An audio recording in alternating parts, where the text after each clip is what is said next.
was, an Obi crashing the boards there and getting the tip in, but like the defense on that too, like Wemby drops off of him instead of going towards him and making him shoot over 7-4. I've just, again, outside of Forster's Falcons, you can make the argument, but that is just the ultimate meltdown last night. Yeah, it's hard to be worse. It's a great question in itself. The largest, worst blown leads of all time. And I think about the Bills, coming back. I think they were down 35-3 in Rich Stadium. Rollers with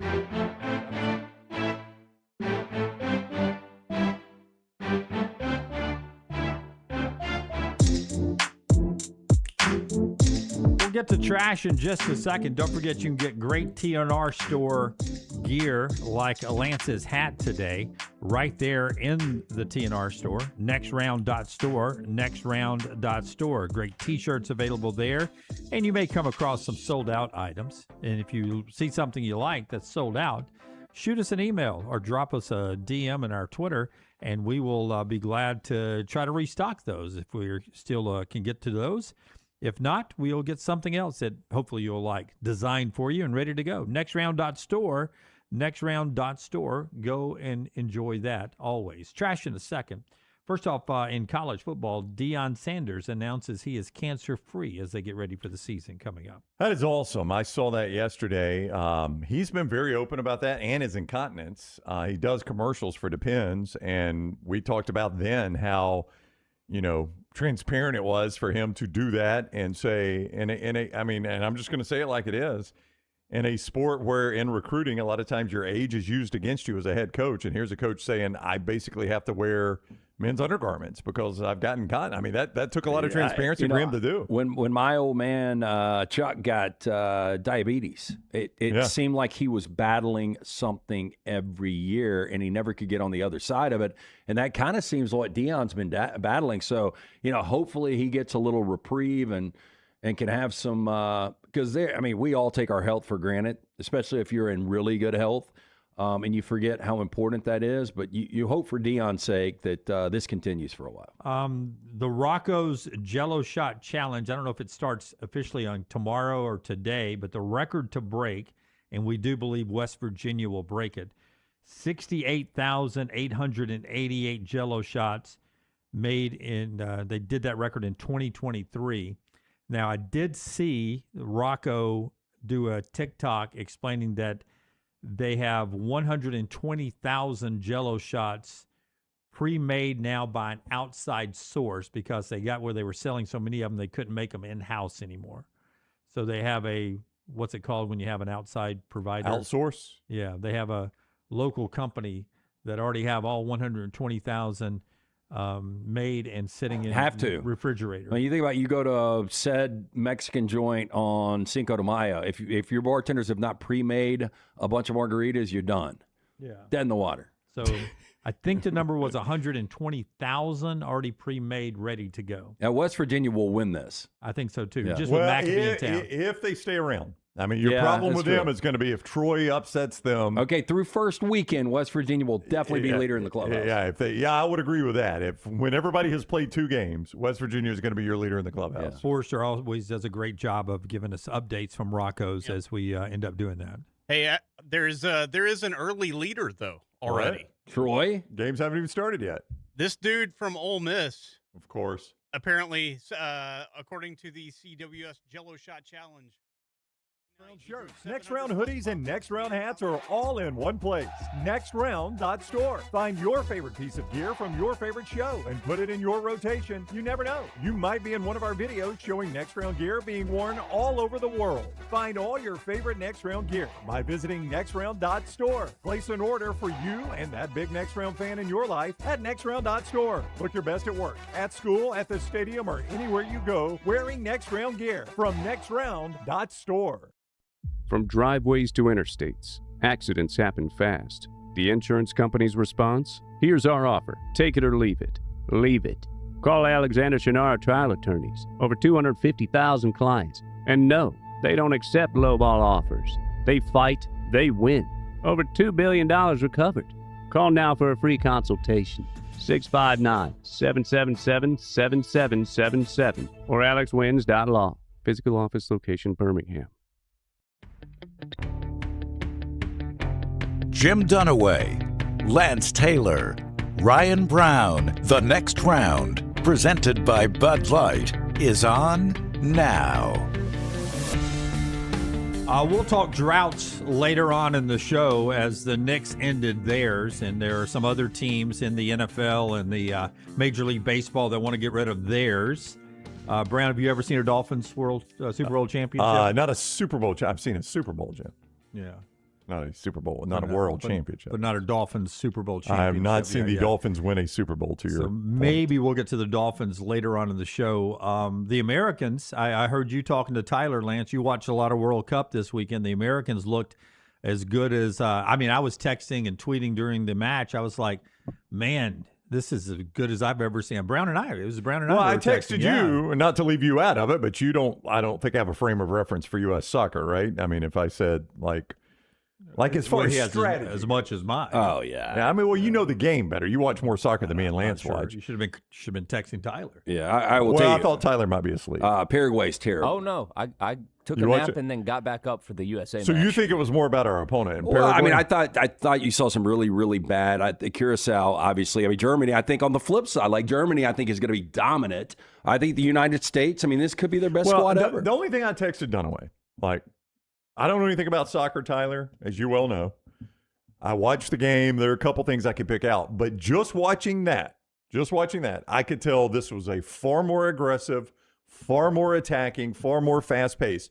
And I'm going to do the Southern thing and make it a football analogy, okay?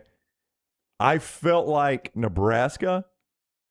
Do you remember the game? It was just a spring game where they'd gone from the triple option to the Bill Callahan wide open offense, and the crowd went crazy. I felt like it was that, Jim. I felt like we went from and that might be fair, but at the same time, Nebraska ended up sucking. Well, they did. Yeah. They did. So that's why I didn't want to use that analogy. But you get what I'm saying, right? Yeah. I felt like we went from the 3 yards in a cloud of dust offense to a more wide open. We're throwing the ball down the field now. We're scoring points. Trying to win, not lose. So we'll get into a little World Cup talk and get Tyler's official opinion on how the Americans looked and the local kid, Chris Richards, and what he was able to do. Some NFL talk as the mini camps are winding down, the mandatories and all of that. Start with a little baseball, though. Troy, they won, man. Cinderella gets out there, and, they had a chance with West Virginia the first day, 7-5, but then they come back and they send SEC Ole Miss, a recent champion, packing and eliminated. Troy holds their own out there, man. They swing the sticks. We'll get to Alabama in a second. Couldn't score the other day, but in Alabama fighting for their life. But you watch a little bit of this baseball and this Troy team with, I know they joke about no NIL and all that, but that team can get after it. Yeah, I tell you, I switched to watch Japan because I had a flyer on Japan as a long shot yesterday to actually win the match. But Troy gets down 6-2 to Ole Miss, and I thought that game was over. Yeah. And then Troy goes on this amazing, which is not surprising based on where their sticks have been, this entire postseason. I thought they played pretty well to open up the College World Series on Friday. Just West Virginia had that 2-spot, bottom of the 8th, and ended up winning that game. But I think Troy believes they belong. Now they've got another tough draw to rematch with West Virginia, and West Virginia scoring a lot of runs right now. But I think it's just huge for Troy to be on this stage. I know, look, they are playing with house money, whether or not they want to say they are, but winning a game on this stage is massive for that program. And in that fashion, I think a lot of people are like, dang, that was fun. And versus SEC, too. Yeah, you sent an SEC team home, sent Ole Miss home, and you did it in comeback fashion. You didn't pack your bags and say, hey, we were just happy to be here. We're down 6-1. We're happy to be here. Thanks for having us. We're just going to head on back to Troy, Alabama. No, man, they kept fighting, and Ole Miss just could not get them out. Yeah, and I know it's baseball, but it's almost predictable who's going to be in these finals. Yeah. North Carolina and Georgia. Yeah, who you think? yeah, Well, they're in a good position right now, but Georgia needs to win one tonight against Oklahoma, which they should, and that puts both of those teams in a good position. But Troy, before Alexander Shinara had bought up all the billboards back in the day, Troy had those billboards all over the state. They did. And they have this huge internet. What's it called? Students online. Distance learning. And they have a lot of students that way. That's why we talk about sports. Why the investment in sports is so important. Can you imagine the number of people watching the World Series that are learning about Troy for the first time. They see the name and they're learning about it for the first time. Well, and it's especially complicated when your name doesn't indicate where you are. That's like right. when you say Troy University, that could literally be any state. Yep. And you probably don't think Alabama first if you've never heard of Troy. I mean, the bigger Troy would be Troy outside of Detroit, I think. Well, there's probably people that are like, I wonder if that's in Michigan. Yeah. I'd be like, Troy, God, this is back in the old days in Europe, man. Is this a foreign school? Why are they playing an American game? They're playing baseball. I mean, I had a little taste of that when I was in school at Jack State. We'd go play, when I was on the golf team, they'd be, Jacksonville? I was like, yeah, man. How often you go to the beach? I'm like, dude, we're on Jacksonville. Yeah. Yeah, even coastal Carolina, it's either north or south. That's right, but you just don't know. It's near the coast. Yeah, exactly. But, so Troy, I mean, that is a bit of an identity problem. So being on a stage like this probably helps out some. This team has no identity problems. They know what they are. They're going to get up there and take their hacks. Here's Skylar Meade, their head coach. Say about the heart of this team to just keep punching back after taking all these blows so far. I mean, it's the greatest compliment that you can give is that you're tough and you're a winner. You know what I mean? Like we've had this kind of talk with our team in the sense that people, they don't remember your stats. They remember if you're a winner or not. That's kind of the line of denomination. Like if you're remembered in a program, and no one's going to say, you know what, I remember he hit 307 and no one cares. They just want to know if you're a winner, and that's the ultimate thing, and that's what our guys are. And you fight through things when you're actually a winner. Losers stop, and when it gets tough, and that's not what our guys do. And that's why they're getting everything that they deserve right now, and hopefully a lot more. Yeah, good for them. Alabama, on the other hand, gets shut out against Oklahoma the other day. They've got to beat Texas today, the team I thought would win it all. I thought Texas would take Georgia and be where Georgia is right now. So it's a tough match for the Tide today, 1 o'clock on ESPN. And, boy, Alabama had their chance. It was, you get behind 2 in the first inning. It was 3-0. They get the leadoff guy on. They get the second hit, 2 on, nobody out, and they can't get a bunt down. And then it turns into a double play. Just never could get anything going offensively the other day. 5 hits on Saturday against Oklahoma. By the way, we did have Oklahoma. Minus the 115 is where it went off. And Alabama, plus 240 today. Massive dog against Texas. But, look, the pitching wasn't good. As you said, they were down, before you could blink 2-0. And then they just continue to consistently get them 11 hits, 9 runs, and Alabama could do nothing. The first 5, I think, or 5 of the runs were on 2 outs. And you know how huge that is. You're 1 strikeout or a pop-up or a ground ball from getting out of the inning, and 5 of the 9 are 2-out runs. Here's Rob Vaughn. And by the way, 1 through 4 for Alabama, 2 for 16 on Saturday. Yeah, that's just the opposite of what Troy did in both their games so far. They've been swinging the sticks. Here's Rob Vaughn on the uphill battle today to stay alive in Omaha. It's one of those things where it gets kind of all hands on deck, which is great, and it's what these kids have done all year. Man, from the first game of the year, we got punched in the mouth and lost, and they responded. We get swept at Kentucky, they've responded. And I've said this for years, man, that's the mark of a man. Can you get back up off the mat? And we just got beat today. This was not a game we went out there and walked 20 guys. This is not a game. Mark's seen in here. He's seen us kick the ball all around the field at times. We didn't do that today. We just got flat out beat. I can promise you get a good punch from these kids. These kids ain't quit their whole life. It's a group of dudes that are tough, a group of guys that just keep showing up and keep playing hard, and we got beat today. So can we acknowledge that, and can we move on from it? And we'll see. But man, I'm excited to toe the rubber with these guys again on Monday. Little history of 1983. You get a little Texas-Alabama rematch. No Roger Clemens, no Dave Magadan in this one, but we'll see what Alabama looks like as they try to swing the sticks. Yeah, look, very likable guy in Rob Vaughn. He's joined us twice over the last couple of weeks. And I didn't realize, we had some guys that do some work for us that are representing 4 of the 8 coaches That's right. out there. Did you know that? Half the College World Series. Did you know that, Dunaway? I did not know that. Yeah. So half of the field. Half the field. Yeah, West Virginia, Ole Miss, Alabama, and North Carolina. North Carolina. Yeah. A North Carolina coach is very close to a national championship, it feels like right now. Probably contract extensions across the board there. I don't even know. Jimmy Sexton, you get him in a quarterfinal of college football. I guess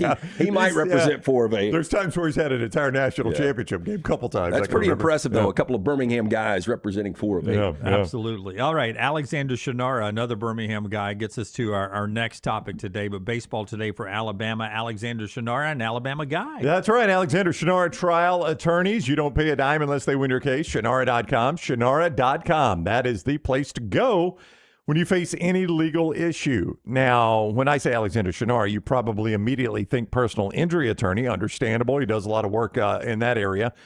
But you might not think of other things he does, like bad drug and device cases, storm damage cases, workers' compensation, employment cases, all that under one roof right there with Alexander Shinara. And boys, he has been successful at it. $2 billion recovered for his clients. $2 billion recovered for his clients over the years. And he can do it for you. A Birmingham guy helping his community, one client at a time. You don't pay a dime unless they win your case. Shinara.com. Shinara.com. And also, nextround.store. Nextround.store. You can go pick up some great items there. Father's Day is coming up. That's always a good time in the store. Nextround.store. A couple of our longtime viewers and listeners enjoyed Next Round gear this weekend. Pick one, either one of the 3 I sent you, Forrester, and we'll commentate on those. This is James Benzer out at the Sphere catching the final show of No Doubt. Gwen Stefani, right? Oh, yeah. No Doubt in the Sphere, and he's got his Next Round koozie on the road there in Vegas at the Sphere. So thanks, James, for thinking of us there and carrying the koozie in for the cocktails on the inside of the Sphere there with the great folks at No Doubt. Who's next there? Let's go. At the College World Series. There's Jace on the road. How about that? With our Next Round koozie at the College World Series. We had one from Jay Pear earlier at the Friendly down in College Station. So they're on the road in Omaha, the Next Round logo. What is he drinking there? It's a non-Bud Light I get it, beer. but I mean, I've never even seen that. Yeah. Cross Strain, it says. Yeah, I got no idea, a my friend. seltzer? It's probably a local brewery, if I had to guess. Cross Train, maybe. Cross Train. Yeah. Oh, that makes more sense. Okay. It's a microbrewery in Omaha, probably. NE. What is that? Nebraska. Nebraska. Yeah. Okay. Yeah, there you go. Local beer. He's drinking the local. Yep. And then there's our buddy Michael, who has come up for an event before or two, catches us down in Auburn occasionally. He had a birthday over the weekend, had his TNR gear on with the cookie cake. So Michael Bills, thanks for wearing the gear. Thanks to everybody there. We're always posting those things on social media. We love to see the logo bounce up. You can get your own right there, nextround.store, nextround.store. A lot of gear there for you. All right, over the weekend, the drought ended for the New York Knicks, 53 years. And you got to start with Jalen Brunson. I know you guys watch this series nonstop. How many athletes you think would leave $113 million on the table to help the team out? Very few. Yeah. That's a lot of money. Yeah. We've seen contract restructuring. 113 mil is that's a pretty big restructure. Yeah, I mean that's what he did. Now he's about to get paid, I would imagine. I don't think you would do that again if you're Jalen Brunson. No, probably not. You wouldn't take a deal the next time. I mean, this is a guy. Look, and Tom Thibodeau, who's no longer there. Mike Brown obviously wins the championship. But, one of the reasons they loved Jalen Brunson so much was the championship DNA, a guy that won back-to-back at Villanova. And, for Brunson to be able to do what he's done, and, we had the conversation because it came back up with Becky Hammond a couple of weeks ago, like, you can't win a championship in the NBA with your primary being a guy that is 6'1". And Becky said, prove me wrong. And Jalen Brunson said, you're wrong. Yeah, I'll tell you what, I'll go out and score 45 in the clinching game 5. And the rest of his team scored 42, is that right? Or was it vice versa, 42 and 40, whatever it was. He had almost as much as the rest of his team had in the clinching game. He was absolutely incredible. And that's just one of those teams I think we'll look back on. I'm looking right now, they won 15 of their final 16 games, plus 283 with the point differential, the best in a single postseason in NBA history. I don't think we'll ever look back on this Knicks team and say that's one of the best teams we've ever seen in the history of the NBA. No. Yeah.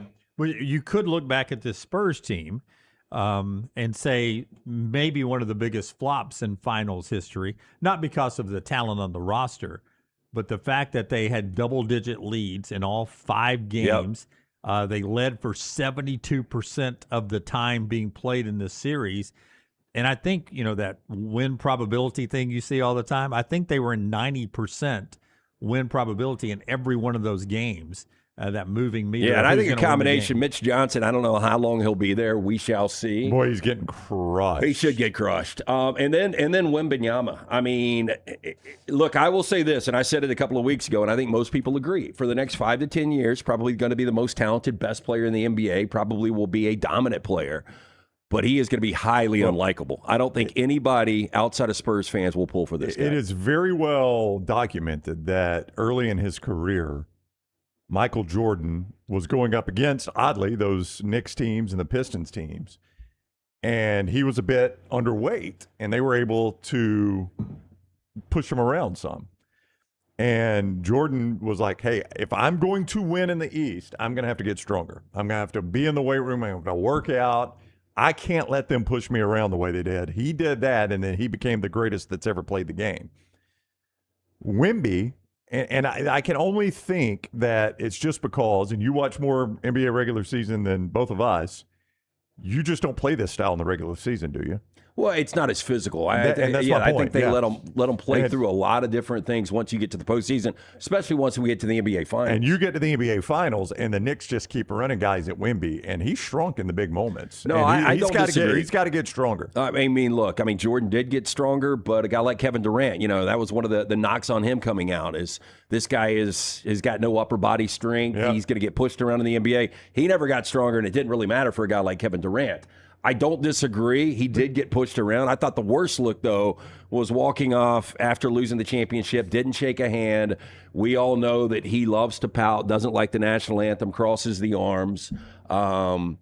He's got to grow up. Yeah. He's young, though. He's young. He doesn't like to get down in the blocks where you really would like. How tall is he? He's 7'4", maybe 7'5". He's listed at 7'4". He's 7'4", but he wants to play like a guard, right? You occasionally would like a 7'4" guy to get down in the blocks a little bit and mix it up, and especially when you got a double-digit lead. At that point, you're either getting an easy bucket or a foul, getting Cat in foul trouble or something. Well, that is the thing. When you stay on the perimeter, you allow these comebacks. Yeah. Well, and that's one of the reasons he is so good is because, he can play inside out, but you would rather have a guy that would get those touches. The offense, and that's one of the reasons Mitch Johnson's getting killed, is the offense needs to be running every possession through Wembanyama. And when we did these double-digit leads, sometimes he wouldn't even get touches. And again, we talked about this after the Game 4 meltdown when they were up 29.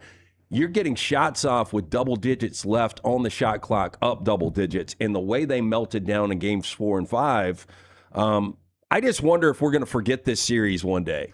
And the reason I bring this up is, you look ahead to the odds next year. Where do you think the Knicks stack up winning the 2027 NBA championship? I've already seen it, though. Yeah. Oh, I guess 4th or 5th. It's 4th, yeah. I mean, you got the Thunder, you've got the Spurs, you've got the Celtics, then you got the Knicks. Yep. You'll never forget Jalen Brunson, though.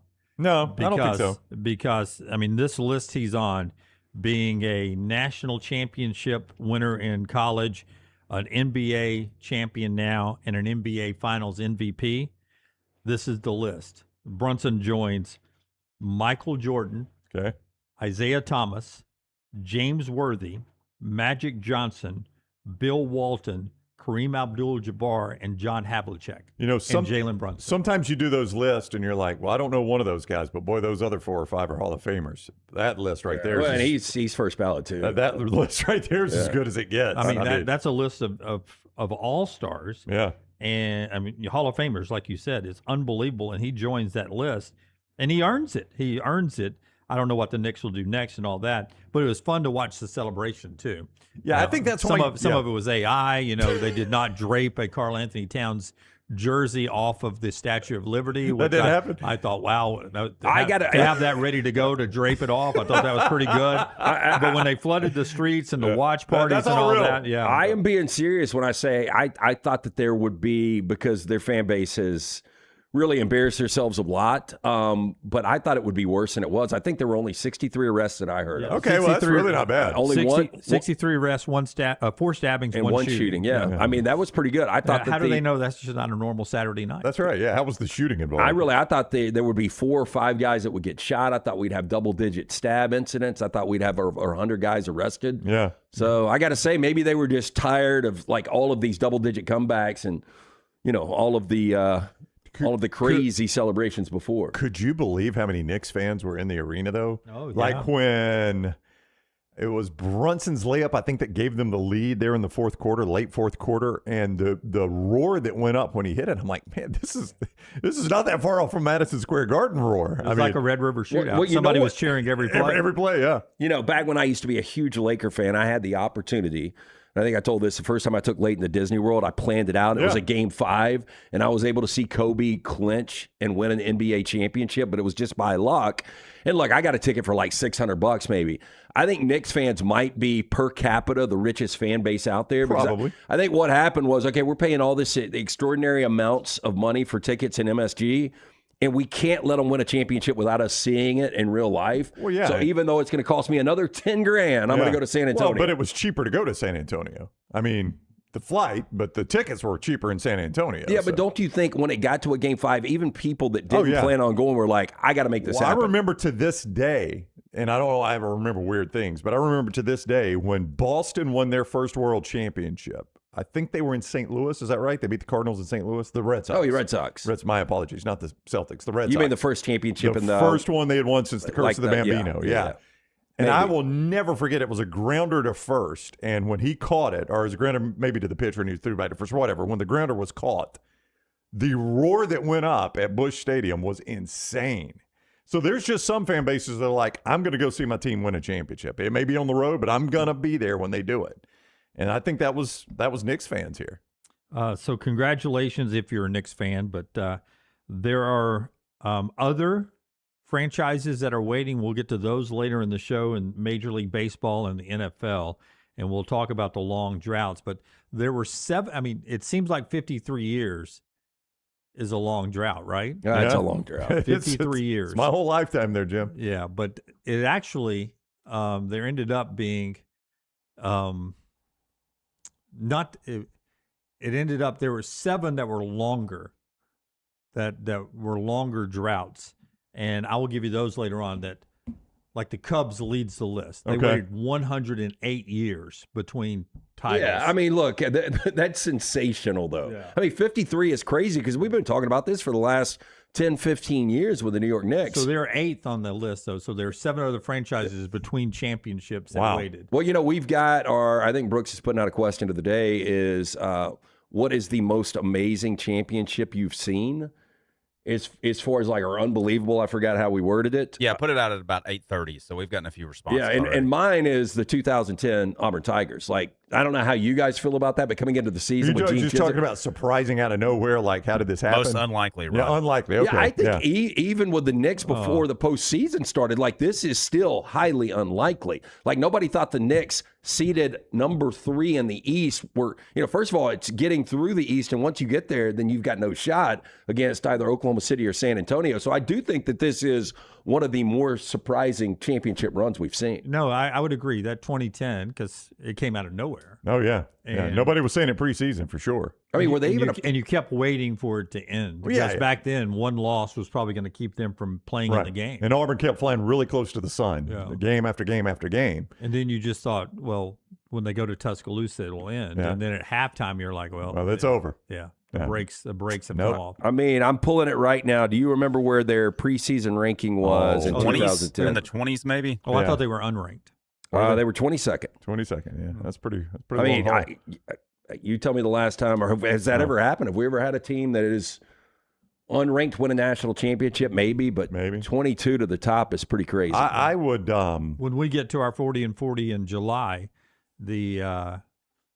starting right after Independence Day, to count those down to the kickoff, I would tell you the teams that are 20 to 25 in our rankings, we will consider them no chance. No chance. We gloss right over them. But we probably won't even give them a chance to make the playoffs. Yeah. But last year, what was Indiana preseason around? Well, I mean, they were still in the teens. Yeah. No, I think they were around 10, maybe. Okay. Yeah. I mean, I'm looking at it right now. But that still, to me, is one of the more amazing championships. I would agree, but it didn't come absolutely out of nowhere because you'd just seen last year. Oh, they were 20th. Yeah. That's that question right there in the on our socials, including Twitter X and our Instagram. You can go check out the question of the day. Every day there on the platform at Next Round Live. Can I just real quick say a player I gained a lot of respect for in that series, and this may be where people are like, Brown, you ought to watch the rest of the season. It's not. I really like OG Anunoby and the way that guy plays. See, I like Hart. Yeah, I like him too. Hart plays, like he wouldn't celebrate with the guys on the podium. He wanted to sit by his kids. He got his kids up there, and he stayed with the kids. But Hart is another one of those Villanova guys that they brought in. But Anobi, I mean, you go back to Game 4. I mean, I really believe that the Spurs hang on and win Game 4. They win this series. Yeah, but OG Anunoby. The block and then the putback. I like the way he plays, man. He's just an even kill dude. He's just out there playing hard, plays very physical. I liked OG Anunoby. I still can't get over looking at I know we'll get back into this 2025 preseason college football rankings. Number 1, Texas didn't make the college football playoff. Number 2, Penn State fired their coach. Number 4, Clemson didn't make the college football playoff. Number 6, Notre Dame didn't make it. Number 9, LSU. Number 11, Arizona State. Number 12, Illinois. Remember this. We're in a wild-ass time in college football. That was the real list. That wasn't our list. That was the real list. Also, the Carolina Hurricanes. They finished up the Stanley Cup last night.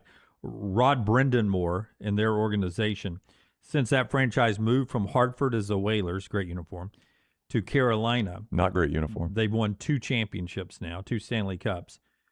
They've won 104 playoff games since they got to Carolina. Rod Brindamore has either played or coached 102 of their 104 playoff wins in franchise history. Wow. You think they should build a statue for Rod Brindamore? He's the greatest Hurricane of all time, right? He's the greatest Hurricane of all time. Fun seeing him skate around with that trophy. A lot to get to, including Bud Cauley's win, some big recruiting news for Auburn, all that still to come. But as LT gets ready to tell you about Hoover Toyota, I'm going to give you guys a chance. Did y'all watch 24 Hours of Le Mans? I missed it. Yeah. Was it this? You did not watch it this weekend? No. Okay, if I asked you the car brand that won 24 Hours of Le Mans, which car brand would you It better guess? be a Toyota. It was absolutely a Toyota. So 24 hours nonstop. Hoover Toyota has that car for you. We don't recommend you driving yours 24 hours straight, but... No, but hey, look, if you are in the car buying market, whether it's a car, an SUV, truck, new or pre-owned, they've got it for you there at Hoover Toyota. They are the best when it comes to that red carpet program. They want to make sure they retain you as a customer for life. They've been doing this for over 2 decades, serving not only Birmingham, Alabaster, Vestavia. Stop in, see Scott Peoples and that incredible staff located right there conveniently, Highway 150 in Hoover. Beautiful location, on-site finance department as well. Stop in, see them. Tell them the Next Round sent you. For more information and to view that inventory, hoovertoyota.com. And our friends at Way to Wellness, your journey to healthy living. I'll go by and see Leslie a little bit later on today just for a quick check-in. Planforme.com. Planforme.com is the website there. Leslie will give you a free consultation where you, not only on the website, can see everything they offer, injection therapy to meal replacements, everything in between. But she'll sit down and talk to you about what your goals are and some different ways you can attack it to get to whatever the goals are. It doesn't matter if you're trying to lose 15 pounds, whether you're trying to control your cholesterol levels, your blood pressure, or whether you're trying to lose 150 pounds. She can come up with a plan for you. Planforme.com, Way to Wellness, no contracts, no sign-up fees, and that consultation is free. Go by and check it out. Planforme.com, the website. Way to Wellness, your journey to healthy living. Take the next round anywhere you go with official Next Round gear. Buy yours today at nextround.store. From driveways to interstates, accidents happen fast. The insurance company's response? Here's our offer. Take it or leave it. Leave it. Call Alexander Shinara Trial Attorneys. Over 250,000 clients. And no, they don't accept lowball offers. They fight, they win. Over $2 billion recovered. Call now for a free consultation. 659-777-7777 or alexwins.law. Physical office location, Birmingham. Hey, Lance Taylor from the Next Round to tell you about one of our favorite places for breakfast, lunch, and dinner. That is Hamburger Heaven since 1982. Hamburger Heaven has been serving Birmingham's best hamburgers, cheeseburgers, French fries, hand-spun milkshakes, and sandwiches made fresh to order. All of their ingredients are fresh and prepared daily. This includes their beef, always fresh, never frozen, hand-pattied each and every day. For breakfast, lunch, or dinner, visit any of the 4 locations, Highway 280, Irondale, Gardendale, and Homewood. At Central State Bank, we are large enough to serve you and small enough to know you. Manage your money with ease, whether it's mobile banking, hassle-free checking, competitive loans, business solutions, or personalized financial advice. We're your hometown bank with big-time service. Visit us today and experience banking made simple, because at Central State Bank, you come first. Member FDIC.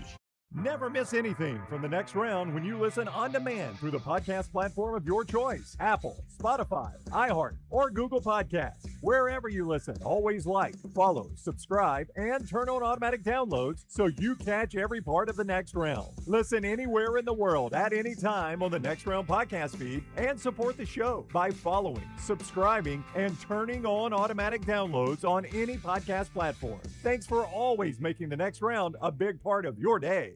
Hey, there's nothing worse than waking up to a plumbing problem. Don't get caught in a flooded house. Call the guys at Hemp Hill Services. Adam, Chad, and the team at Hemp Hill are the only ones I trust to fix it and fix it right the first time. Hemp Hill Services does it right and always at a fair price. For all of your plumbing, cooling, and heating needs, trust the name that Birmingham has trusted since 1954. That is Hemp Hill Services. Call now, 205-229-2090. That's 205-229-2090. Storm season is here. Make sure you have a plan of action in place right now. Greg from Pell City and Storm Restoration Roofing should be your first call when storms hit. Insurance companies love working with Storm Restoration Roofing because of Greg Nelson's name and reputation in the industry. When storms hit, call Greg Nelson. He's local, 205-542-3531. He's the home of the free no-cost roof inspection. Greg from Pell City on Facebook, 205-542-3531. It's Storm Restoration Roofing.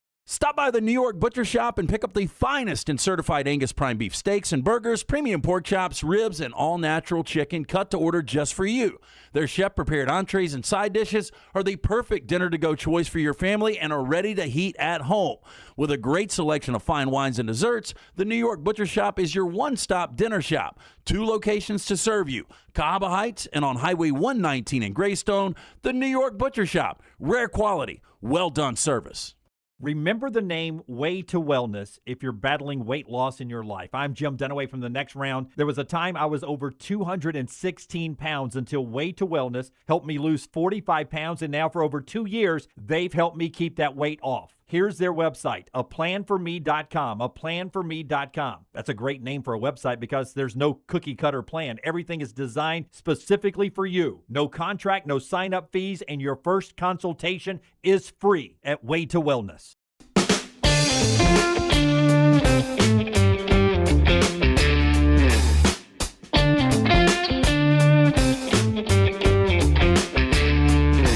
Back with you on the Next Round as we roll on. Get your keyboards ready, whether you're in the chat room, watching us live, or on replay. You can DM me or hit me up on social media and say you're just dumb, Jim. But Tyler, you and Brooks, get ready here because I don't think this is. I've been falling for a lot of AI lately, but the Congo national team. You sure have. Yeah. Is this one of them? Well, hang on. No, let him say it first. The Congo national team showing up for the World Cup. Is this their luggage and their travel outfit for real? Is this for real? Is this coming to America? I was about to say, I feel they like doing that? They boxes and just tons of the Louis Vuitton luggage that they brought in. Is that the leopard skin luggage? I think this is actually legit. Oh, no so this way! is No not way. AI. This is not AI. This is legit. This is Congo coming for the World Cup, and this is what they travel with. I've seen video of them walking through the airport, so I'm pretty sure this is legit. Apparently, the name of the team is, or the nickname of the team is Less Leopards. Oh, I like it. Less leopards. Less leopards. But that's leopard skin luggage? Yep, that is what the Hindustan Times is reporting. Is this team any good, Tyler? Can Congo make some noise here? No. Oh, that's unfortunate. They win the runway. Hey, look good, play good, right? I mean, that's some luggage. I mean, the outfit, whatever. But the luggage, I think I'd like that. I wonder how it holds up though when TSA is tossing around and stuff. I mean, look right there. I mean, that is. Jim, you have been on a. They'll tear the shit out of it. Yeah, TSA will. This will not survive. Yeah. Jim's been on a a run of almost worse than Lance Taylor when it comes to AI lately. I just assume it's either all AI or it's all real. So whatever mood I'm in. But that one, you could have told me that was AI. I would have been like, okay. Yeah, I mean, it's got to be AI. I can see how you think that's AI. Yeah. So we started this a long time ago, Brooks. AI or not for Jim. I get fooled by it all the time. I mean, it's not a stadium on top of a skyscraper, but I mean, or Johnny Manziel running. Johnny Football running up into the stands. Yeah. But that was the best one. We clear that fence. But I did. We've all been fooled. I did. I was looking for the wind to be moving the jersey draped over the Statue of Liberty. I was like, how big was this jersey? It didn't fit the Statue of Liberty. I actually don't think that was AI. I think it was just Photoshop. Which, that was AI before AI. Yeah, that's the original AI. But you have to admit, like drones past the Statue of Liberty, making Brunson and Karl Anthony Towns' face, that could be real. Could be real. I don't think it was. It was pretty well done. But I was like, they do a lot of things. That's why I'm glad we got AI, because we used to on the show, like somebody ought to Photoshop. None of us know how to Photoshop. Yeah, not a bit. So AI is much better now. Well, show me the. Hang on, I've got the. Is the Statue of Liberty? This will be the Statue of Liberty. Because Jim has mentioned this a couple times. Oh, I looked at it and I was like, God, they had this ready to go. Do you know how big that would have been? And you got to get it over. That's a big ass jersey. You got to get it over her arm. How long did that take to sew? Well, and the helicopter that's dropping it, definitely. I mean, you talking about risking, your life for this? Well, I mean, we draped Fanatics it. didn't make it, or otherwise somebody's going to get killed by a falling letter. I mean, we draped it one time to redo it, right? We had scaffolding and stuff. I thought maybe they just had that ready to go in case they won it. They just cut the string. And how do they make it Cat's jersey and not Brunson? Brunson, that'd be Brunson. Well, it's bigger because it's Karl Anthony Towns' jersey. Yeah, so I thought that was pretty cool. Pretty cool, I thought. It's pretty something. That was pretty cool, I thought. Yeah. That would have been awesome. Yeah. I mean, okay. Show me what happened last night on the White House lawn. UFC fight last night. UFC Freedom 250. An amazing event last night. But I mean, if I didn't know it was going on, I'd have looked at this and said, "Oh, this is AI." Yeah, there's no but this way. wasn't AI. This really happened last night. No, wow. According to Dana White, it will never happen again. Yeah, Dana's he's gonna lose money on this deal, isn't he? Yeah, that's what I read this morning. $60 million. Is that all? He paid for it, and he's paying for the He'll cleanup. win it back in blackjack next week. Yeah, I mean, I'm not gonna cry for Dana White. I think he's got a few dollars, but he's not gonna make money on this deal because tickets were free. The only thing that cost anything was the Paramount Plus subscription, which they're already getting their money for Paramount Plus, right? So in a sense, when I say he lost money, the Paramount Plus deal is going to want deliverables, right? They're going to want to say at the end of the deal, look back and say, okay, you brought us this, this, and this. So. I did think it was funny. Our buddy Clay Travis, who testified in front of Congress about, how expensive it's gotten as a sports fan, right? Did send out, like, this is a taxpayer's building. But the only way you can actually consume this event is Paramount Plus. Paramount, you got a pay-per-view, basically. That's a great point. Why is this not over-the-air television? Yeah, because Dana White was the first one to bring it up that this, let's get CBS to broadcast this because I guess CBS owns Paramount Plus. They do. Yeah. I mean, I saw some criticism about that. I shouldn't say believe it or not. There's criticism about everything that, like, if they're going to do this on land that the people own, it ought to be free TV. I don't know if I totally see that argument, but it is a compelling discussion, I guess. So you would have said AI 100% if you didn't know it was going on. You saw that picture. Oh, yeah. It looks like a Street Fighter match where you, select the arena. It's like, oh, let's fight in the White House today. That's right. Yeah, you want to fight in the Grand Canyon or the White House? Let's go White House. Our friends at Crane U could have helped him set up that thing and tear it down as well. You can become a crane operator with our friends at Crane U. Yeah, I talked to our man Scott Gott over the weekend. Just fantastic folks right there at Crane U, located conveniently in Leeds. But if you're curious about a career in the crane industry, the first big step, getting certified, becoming fully compliant, Crane U is here to guide you every single step of the way. From first-time operators to seasoned professionals seeking the recertification, their industry-leading training programs built for all experience levels, backed by a team with over 100 years of combined real-world expertise. Crane U delivers the knowledge, hands-on skills, and confidence you need to succeed in the field. Inspections, training, certifications, whatever you need, Crane U's got it handled. So the one call you make and you are good. CraneU.com for more information. That is CraneU.com for more information. Couple of recruiting notes. Alabama lost a commitment over the weekend. A four-star linebacker, Kenneth Simon, flipped from Alabama to Tennessee. And you see the commitment there from Rivals, the flip there, 4-star linebacker. He had picked Alabama, and this ends up, everybody's going to say, well, Tennessee came in with a bag. If you go back to an old photo of when Kenneth Simon was a kid with J.P. Peace, who's also going to Tennessee, this is them at Tennessee games with Phil Fulmer back in the day. So Tennessee was sort of his team growing up. His dad was Kevin Simon, right? Yeah, his dad played there. Yeah, I mean, so this is very understandable. Yeah, so the fact that Alabama had him since December was a big recruiting get, but they lose him. That's a guy deciding he really wants to play with the team he's always cheered for. I would always think all things equal, you would play for the team that you love. Yeah, so that's a flip for the weekend, but a cool picture right there, right? I like that, even though Alabama loses him, going back to Tennessee to play there. And then there's Alex Golesh in Auburn. They get 4-star defensive lineman Nate Kamba, who picks Auburn over Georgia, Ohio State, and South Carolina. Brooks has been keeping a running total of SEC recruiting, as you see the commitment there from Auburn. Brooks, tell me, when you started keeping an eye on SEC recruiting, where was Auburn and what they've been doing? So April 17th, so about 2 months ago, was the first graphic I put together of this. Auburn was ranked dead last in the SEC. They had one commitment, and they were ranked 88th nationally. They're now up to 4th in the SEC. They have 17 commits, I believe is what I have on the graphic there, and they are ranked 10th nationally. Yeah, 17 since that, 18 total is what you have on the graphic there. And what nationally? 10th. They've gone from 88th nationally to a 10th ranked national class and 4th in the conference, from dead last in the conference in less than 2 months. Yeah, so they've been tearing it up. Alex Golesh has down there. I mean, that's in 2 months and 60 days to go from 88th in the nation to a top 10 class and top 4 in the SEC. No, it's great. Look, and this is the fodder that you want your program to have in the offseason. Now, the real result is going to be what happens on the field. And, the real judgment, even in year one now, for Alex Golesh will come starting in September. What are we, 76 days away? We are 75 days away from week 0. Yeah, and you only missed by one. That's good. It's in your 3-year window. Yeah, three-day window.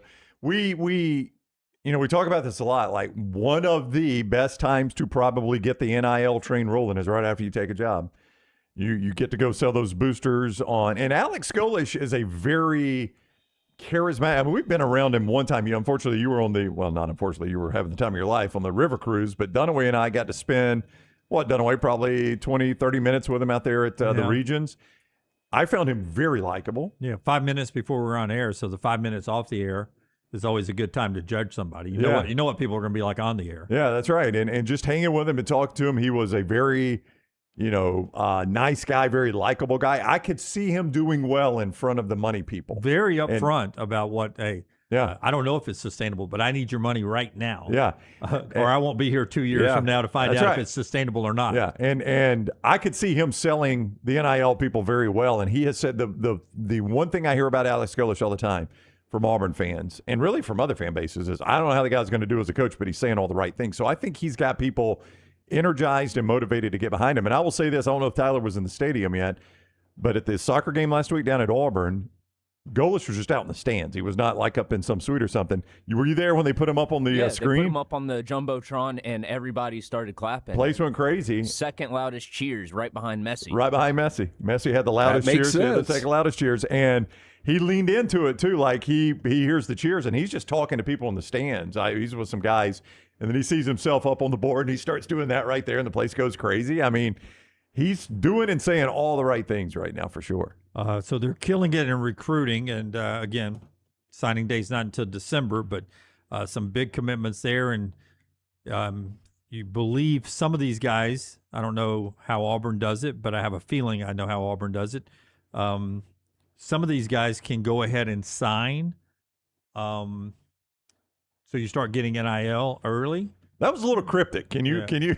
Well, there are some programs that, to prevent flipping and stuff, you go ahead, and not every player gets this. And I'm not saying Auburn, every player gets this, but there's certain players in college football that once you make the commitment, you can go ahead and start getting money from the school, you can go ahead and sign on. So legally, I can sign an NIL deal without having signed my scholarship papers yet? Yeah, absolutely. If you're in a state that allows you to get NIL money, 100%. Interesting. So I go ahead and sign basically my business arrangement before I sign my scholarship papers. And so then you're wording-wise, there's no flip coming from that guy. So if you've really got an NIL signature, an agreement in place. But I don't know who would agree to giving you an NIL deal not knowing where you're going. Yeah. Well, once you've done that, then there's wording in there that you can't undo this now. No, I get it, but like if I'm a business, if I'm a local car dealer, I'm not going to give you an I see NIL what you're deal. saying. Yeah, because what if you decide to sign with South Florida? I think the local car dealer probably just hands State University his money,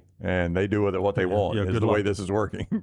But unbelievable run right now, top 10 recruiting class for Auburn, and right now no signs of slowing down. And as I go through these every day, I can't tell you how many times Auburn has been, second or third in recruiting, and for a big guy who ends up going to Texas A&M and Auburn was in the mix for him, or somewhere else and Auburn was in the mix for him. So they're not getting all of them, but they've gotten a lot, and they're in the mix for a lot these days. I think the way you said it earlier is right. This is the foundation of the house. The true build comes in September. Yeah. I mean, but the foundation of the house, he's laying a really good foundation right now. Now the studs go up in September, and we'll see what the house looks like. Yeah. And I don't know what a realistic expectation on the field is, wins and losses. I mean, I'm going to stick for 8-4 would be really good. 7-5, 8-4. I feel like I say that every year for Auburn. But you would say these recruits that won't sign until December and won't be on campus until January won't impact this season. No. This is where his USF guys coming with him. Right. And the roster that was already there play a big role. But because of this momentum and because he had success at South Florida, and you're bringing over a veteran quarterback with all those guys. I mean, I look at South Florida. To me, South Florida, year in, year out, is better than James Madison. And again, hate to do this, but everybody's going to do it. Signetti in year one, what he did at Indiana, you're going to get you're going to get judged by that. I would say this will be taken as a shot, and it really isn't news. So I know I'm sort of taking a shot here, but if you follow Hugh Freeze on social media, this past weekend he won a club golf championship with a buddy down there. Pictures. At least he finally won a championship. He's got a trophy. They were in the third flight. I don't know what that means, Brownie. Well, it's at least normally you have a first flight or championship flight, one of the two, right? And then second and third. So the third flight probably means he was in the mid-tier group of the people in the tournament handicap-wise. Yeah, could be handicap, ages, whatever. But probably that's more likely handicap. I don't know what coach he looks is playing happy. To. Yeah, I don't know what he's playing to right now. Happy. Looks to be in good shape. He looks healthier than he did when he was having to run the program. No, and I'm asking seriously because I don't know. Like, he was at this time last year, we were talking about, this is a guy that was going to be battling cancer while he's coaching football. What is his health status? I don't know that. now? I wish I knew, but Jim's right. He looks healthier than he has. Eye test, he looks a lot healthier. Yeah. Well, I mean, I think getting out of that business will be good for a lot of guys. So good for Hugh there, and apparently good for Auburn recruiting. Yeah, a couple 78s his last two scores on his handicap. He's at a 7.1 right now, or 7.0. Good for him. About where it was when he was coaching at Auburn. There was no way to update Hugh Freeze there without it sounding like a recruiting shot, which I guess it was intentionally placed right there. All right. Before we get to our viewing menu, one other thing before we do that, our friends at Storm Restoration Roofing. Just a great guy, Greg from Pell City. I'm still amazed that he rolls around a beautiful black truck with the Next Round logo on one side of it there. Just a tremendous dude, Greg from Pell City. He and his wife, Andrea, own this company, stormrestorationroofing.com, 205-542-3531. 205-542-3531. If you're in the Ballantrae area down in Pelham, you got hit with a massive wind and rainstorm, lightning storm yesterday afternoon. And if you had any roof damage, storm damage, Greg's the person to call. He's locally owned, so he's not going anywhere. He's got 10 kids. Some of them work with the company. Some of them are still in school. Some of them started their own families here locally. So he's not going anywhere. So he'll back up his work. He's great with your insurance providers, helping you get the best coverage you can get through your policy that you've already set up. In fact, if you've got storm damage, I would call Greg before I called my insurance guy, and he'll sort of help walk you through the process of what you need to do, can do to not screw up your policy. 205-542-3531, stormrestorationroofing.com. An update on the Brendan Sorsby situation, but before Brown updates us on what's going on there, at the College World Series in Omaha, one T-shirt was on 6, 7, 8 different social media accounts that came across my line. Very simple T-shirt that speaks volumes of where we are in college athletics. It involved Brendan Sorsby at the College World Series. It was a T-shirt that simply said, Pete Rose walked so Brendan Sorsby could run. That's pretty funny. Yeah, with a Nike logo at the I'm top. going to say that is not official Nike. No, probably not. Yeah. And obviously a Georgia fan. Obviously a Georgia fan there. Massive T-shirt. What's new today, Brownie, on the Brendan Sorsby situation? So to summarize, there's a lot of legalese in this. So I always say as a disclaimer, I did not go to Jacksonville State Law School. Basically, the Big 12 has sued today and has named Texas Tech as defendants in the suit, which they had to do. So it's going to look weird seeing a conference file court documents and the defendant be one school in their conference. Yeah, we've seen family do this. Yes, that's true. I guess it shouldn't be a surprise. But essentially, the Big 12 is suing, saying they're seeking injunctive relief to say that we are a group that has a liberty to enforce our rules either in Texas or Oklahoma or anywhere else that we operate. And Texas being the key there, anywhere they operate. So that is basically what has happened today is the Big 12 is suing to say Texas Tech or the Texas Attorney General may say we can't enforce our rules in the state of Texas. We need a judge to tell us we can. So that's essentially what has happened today. As I read, it's not a terribly surprising move by the Big 12 because apparently the other 17 schools, is it 17? Is there 18 in the Big 12? 15. Yeah, 15, whatever. Other 15, whatever the number is.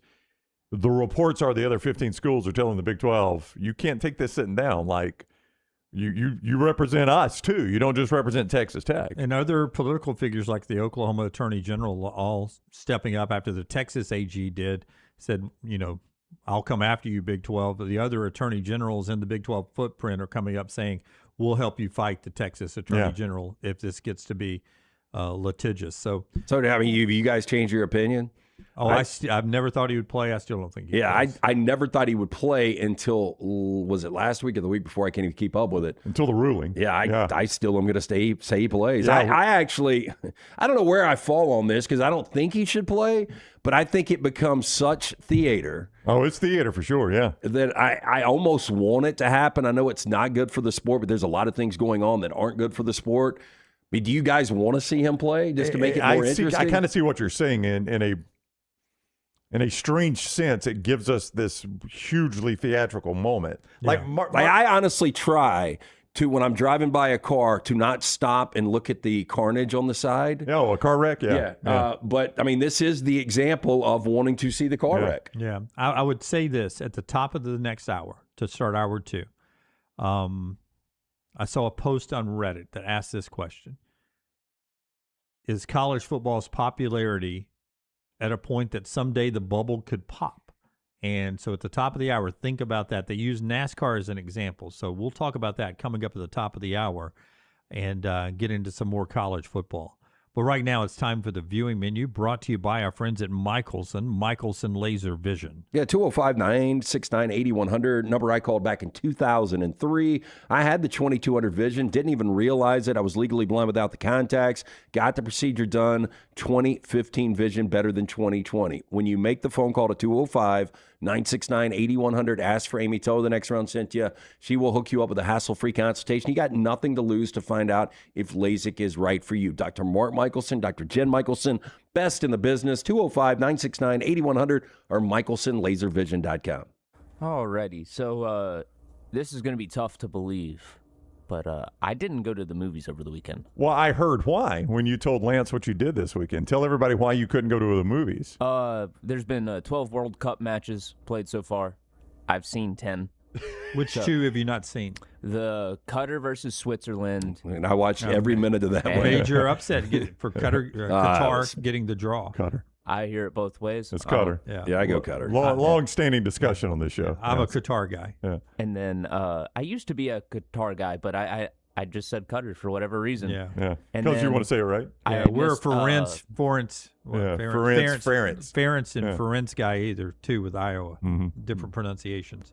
And then the other game I missed was Canada versus Bosnia and Herzegovina, which I was cool with missing that one. Yeah. Well, you missed that one because it was post Friday, right? It was the Friday afternoon. Yeah, game. yeah. That was when I was napping off the hot dogs. Yeah. Okay, yeah. I saw good portions of 7 of the matches this weekend. But Tyler White's 10 of 12. Yeah, So start to finish, 10 of 12. Like you didn't miss a possession. I watched Correct. a little bit of all of them like LT, but I watched every second of USA. I did too. Quickly before we move past the hot dog. So that bothered you? Your stomach was upset a little bit? You okay? Yeah, I'm good now. But, I mean, when LT said, hey, you may want to go purge everything out, I mean, that might have been the best play because Yeah, when I checked on you Friday night, you said miss that the matches because I was having to sit down and take care of business. Well, what was the final hot dog total? 4 or And 5. how many did you have at lunch on the text chain after? Did you ever see that? I went by. Yeah, I did. I went by and had 4 with chili, kraut, mustard, the great hamburger heaven sauce.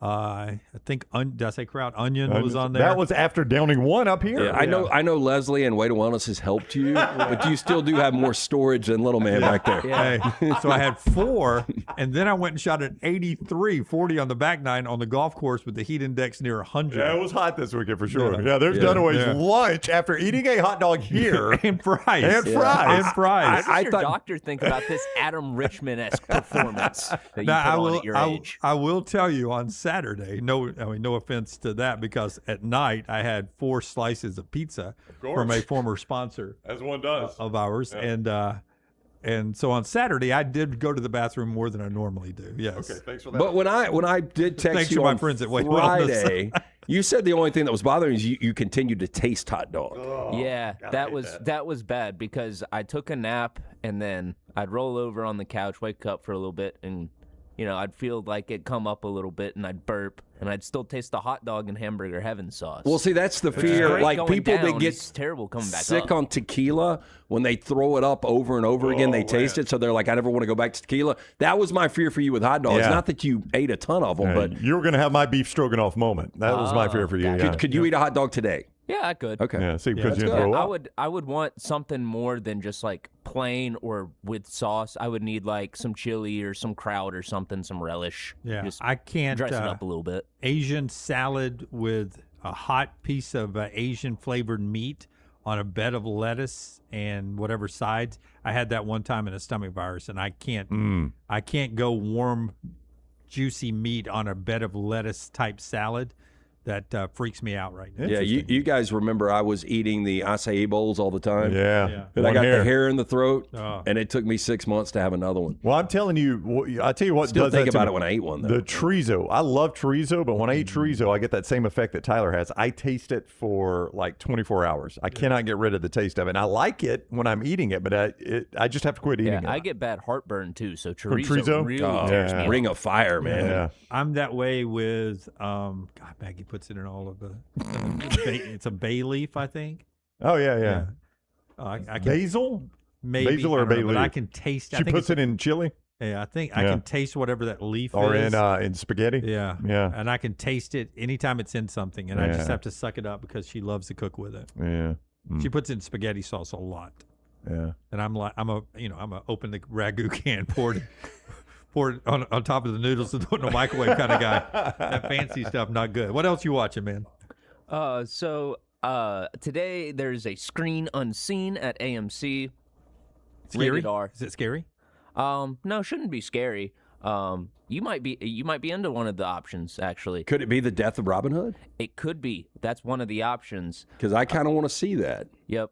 So it's basically Logan, but Robin Hood. It's Hugh Jackman and Bill Skarsgård grappling with his violent past. Robin Hood finds himself gravely injured after a battle he thought would be his last. He soon gets a chance at salvation when he meets a mysterious woman and a young girl. So that's pretty much the exact same plot of Logan. Yeah, you're going to hear Robin Hood cuss, too, because it's a hard R. Right. And I thought Hugh Jackman, as a washed-up, retired superhero, was incredible. Yep.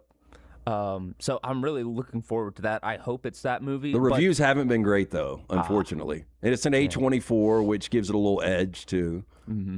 Yeah, it's going to have a little artsiness to it.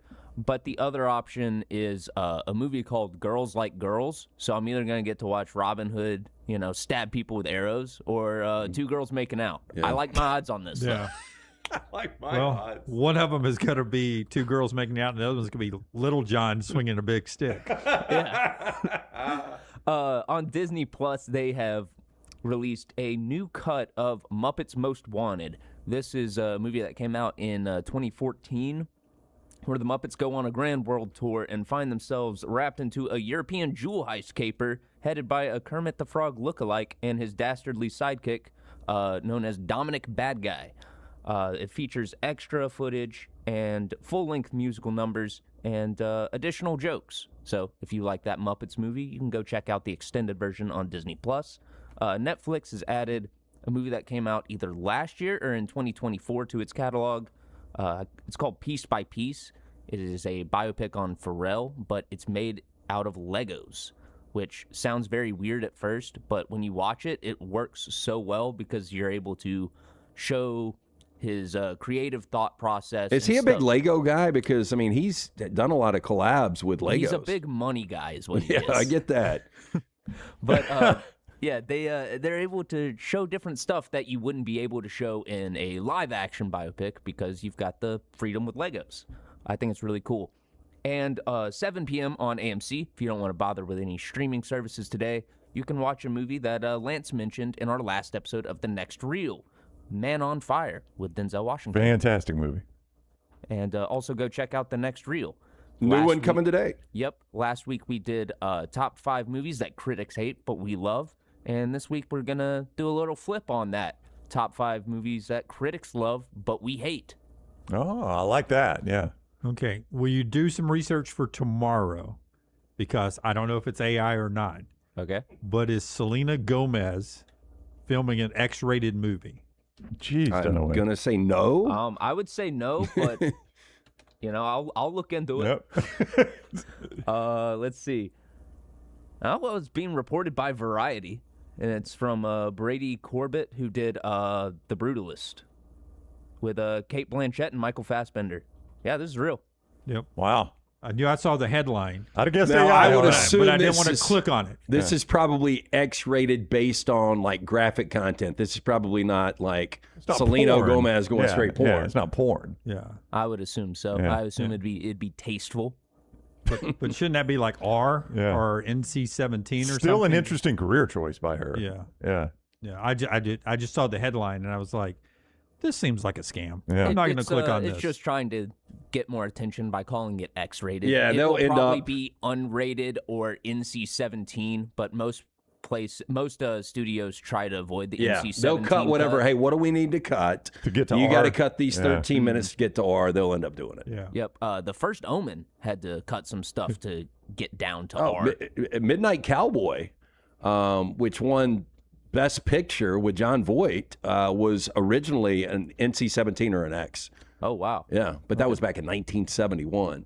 They had to, this one's reportedly 4 hours long, so there'll be room to cut. Yeah, and then that's what's probably, this is great PR for them on the front end because everybody's going to be like, damn, okay, this was going to be an X-rated movie. Now it's R. I got to go see this. Yeah. Interesting, though.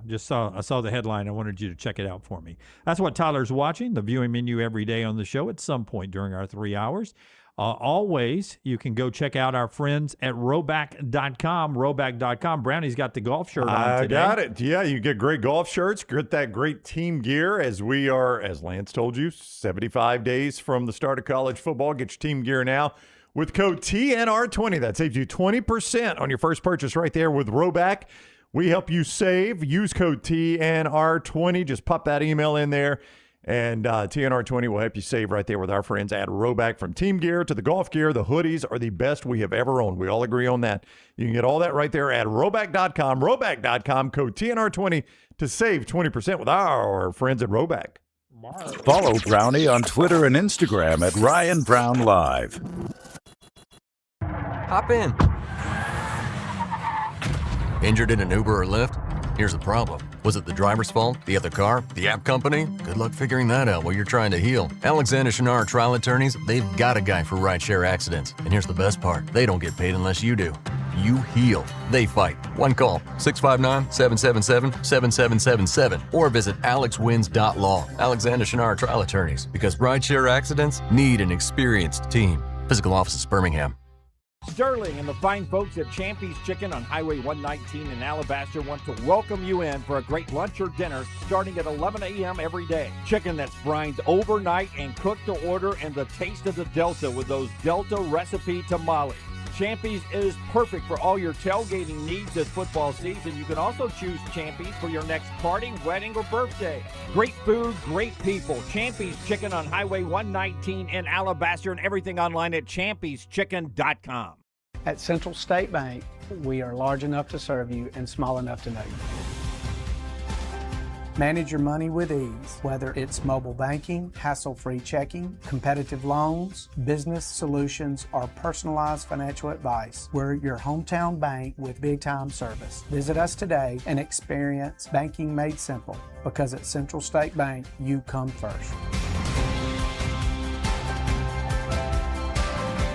Member FDIC. Next Round shirts, Next Round hoodies, and Next Round hats all in one place, nextround.store. Find your favorite piece of gear from your favorite show and put it in your rotation. You never know, you might be in one of our videos showing Next Round gear being worn all over the world. Find all of your favorite Next Round gear by visiting nextround.store. Place an order for you and that big Next Round fan in your life at nextround.store. Look your best at work, at school, at the stadium, or anywhere you go wearing Next Round gear from nextround.store. Stop by the New York Butcher Shop and pick up the finest in certified Angus prime beef steaks and burgers, premium pork chops, ribs, and all-natural chicken cut to order just for you. Their chef-prepared entrees and side dishes are the perfect dinner-to-go choice for your family and are ready to heat at home. With a great selection of fine wines and desserts, the New York Butcher Shop is your one-stop dinner shop. 2 locations to serve you, Cahaba Heights and on Highway 119 in Greystone. The New York Butcher Shop. Rare quality, well-done service. Hey, there's nothing worse than waking up to a plumbing problem. Don't get caught in a flooded house. Call the guys at Hemp Hill Services. Adam, Chad, and the team at Hemp Hill are the only ones I trust to fix it and fix it right the first time. Hemp Hill Services does it right and always at a fair price. For all of your plumbing, cooling, and heating needs, trust the name that Birmingham has trusted since 1954. That is Hemp Hill Services. Call now, 205-229-2090. That's 205-229-2090. Remember the name Way to Wellness if you're battling weight loss in your life. I'm Jim Dunaway from the Next Round. There was a time I was over 216 pounds until Way to Wellness helped me lose 45 pounds, and now for over 2 years, they've helped me keep that weight off. Here's their website, aplanforme.com, aplanforme.com. That's a great name for a website because there's no cookie-cutter plan. Everything is designed specifically for you. No contract, no sign-up fees, and your first consultation is free at Way to Wellness. Storm season is here. Make sure you have a plan of action in place right now. Greg from Pell City and Storm Restoration Roofing should be your first call when storms hit. Insurance companies love working with Storm Restoration Roofing because of Greg Nelson's name and reputation in the industry. When storms hit, call Greg Nelson. He's local, 205-542-3531. He's the home of the free no-cost roof inspection. Greg from Pell City on Facebook, 205-542-3531. It's Storm Restoration Roofing. Jim Dunaway, Lance Taylor, Ryan Brown. The Next Round, presented by Bud Light, is on now. Hour number 2 now. We'll talk a little college football coming up in just a second. We were just talking more World Cup here in the break. The Americans play again Friday in Seattle. Is that right, Yes. Tyler? Friday in Seattle against Australia. Surprising upset winner over Turkey. So punch your ticket to the next round, to the knockouts. If you're the U.S. and can win in Seattle, there are the surprising standings there. 3-2. Oh, no, 3. Okay, that's the goal differential. So out there, the U.S. and Australia both winning their first matches. And Turkey was supposed to be the biggest challenger for the U.S., but they get upset by Australia. So the Americans, Australia, scheduled to play in Seattle, and a U.S. win there, and they punched their ticket to the next round. So they're in good place for the Americans. We were talking about how many people watched the Americans in the World Cup in prime time on Friday night. Originally, I saw 18.9 million. But it was more than that, Brownie, you said? Yeah, I saw 25 million once they added in Tubi, Peacock, Telemundo, Fox. Okay, mine was English speaking. Oh, that was English speaking. Yeah. Telemundo would have been the difference there then. Yeah. And I saw the first game with Mexico, I think, drew 1.4 billion around the world. Wow. Are you kidding me? 1/8 of the world's population watched that? Yeah. And that was the first game of Mexico, unless it was AI. But you don't get a wow out of Lance very often. That that's mad because they were playing South Africa. I don't know what kind of draw South Africa is. Well, I think it's just that it was the first match of the World Cup, and everybody stops and watches this. So one of the controversies, though, are these heat timeouts, these hydration breaks. I have no problem with it. I like it. Well, but they're saying that there really is no need for it, that this is basically just the pressure from the TV networks that we have to have a commercial break in the middle of this game. Yeah, I don't think the players hate it. I will tell you, though, man, I think the Heat got to Switzerland. Where was that game played? Against Qatar. Miami. Where was it? In Miami? I don't know. Houston. Don't worry about it. It may have been Houston. Yeah. Well, that's indoors, right? Yeah. But Switzerland was up 7-0, like 7 minutes, or excuse me, up 1-0, like 7 minutes in, and then they just started to wear down. And people are being critical of them continuing to do the hydration breaks for the indoor games, but Santa Clara. That's what the FIFA ruled, that if we're going to do it in one place, let's do it everywhere. Because there is a strategy, because a lot of times it will break momentum. You can make changes. So if you're going to let one set of teams do it, all the teams have to do it. I know it looks weird to do it indoors, but still. Yeah, I have no problem with it. In fact, having it 4 quarters is better than 2 halves. I don't know if I want college basketball to do it, but I've enjoyed soccer doing it that way. Sort of resets. It doesn't bother me. I mean, I don't care one way or the other. I'm just saying there's been a lot of criticism that they're like, this has nothing to do with hydration for the players. It has everything to do with commercial breaks. Anyone criticizing the hydration break has not been the guy that needs the hydration break. I'll say that. The international broadcast does not roll advertising, though. They do not. They stay at the stadium? They do not break. They just keep showing the players and everything. Yeah, well, Fox does. Fox uses it absolutely. It's sponsored by our friends at Powerade. That's right. The hydration break, part of the Coca-Cola family, and then they go to a commercial break, like we do on our show. That's right. I'm not going to complain. Yeah, to college football we go. But before we do that, just Japan, who got a 2-2 draw with Netherlands over the weekend. I mean, the best match is Brazil and Morocco, and the Netherlands and Japan were the best on paper, and they ended up both in draws. So good for all sides there. And by the way, one of the best goals I've ever seen scored in that Japan game. Yeah. The first goal they scored, that was incredible. But speaking of Japan, they've got this unbelievable tradition that their fans wave trash bags in the air during matches, and you see the fans waving trash bags. They do that.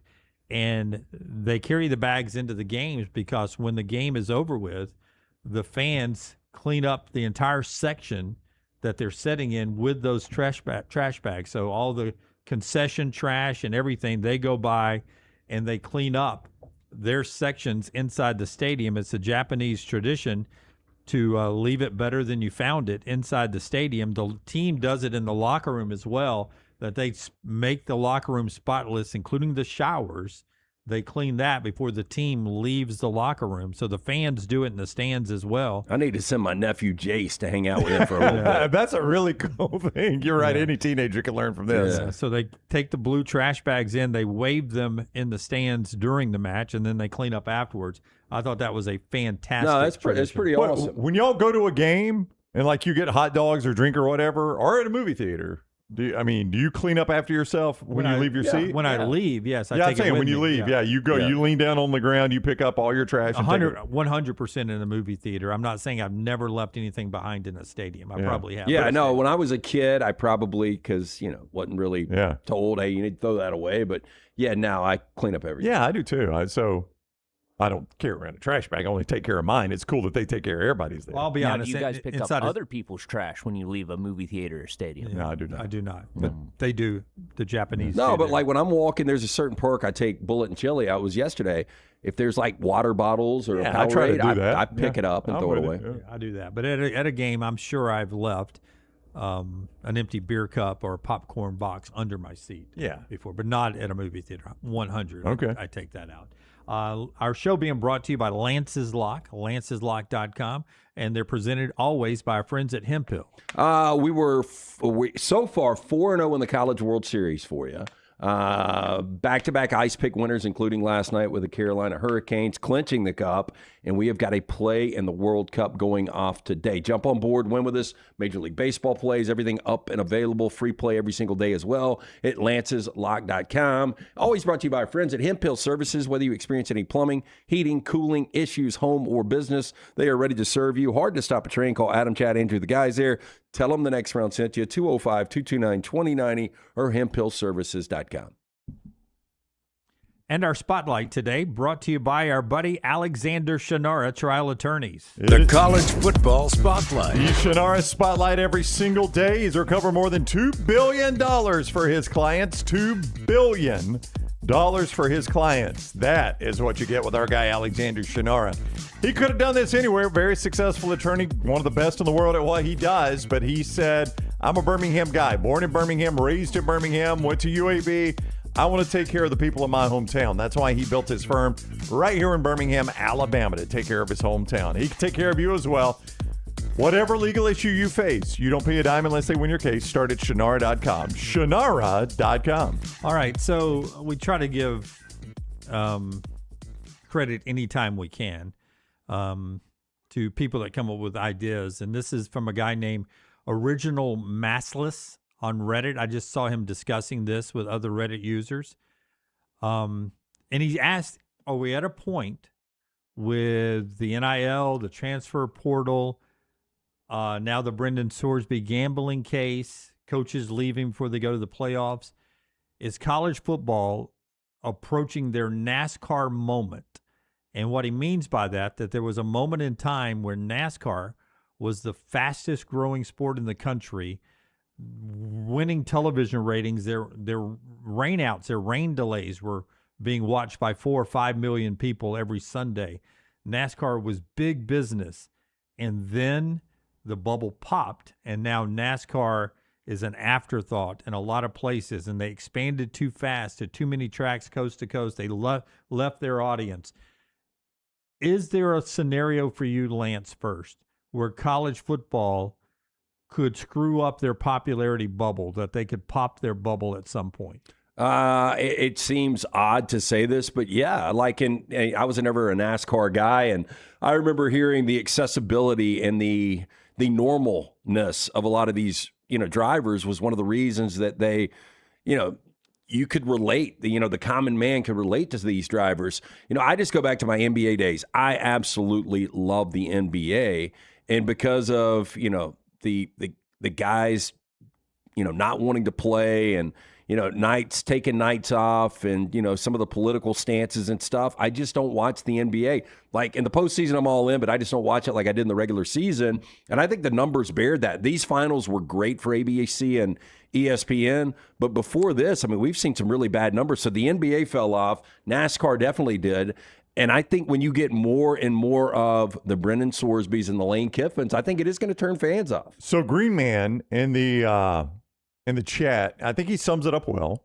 NASCAR lost their roots. They forgot their roots, and they paid the price. NASCAR forgot their roots, and they paid the price. First of all, you'd agree with that, right? That was, yeah. You can sum it up into that. They just forgot their roots, forgot who they were.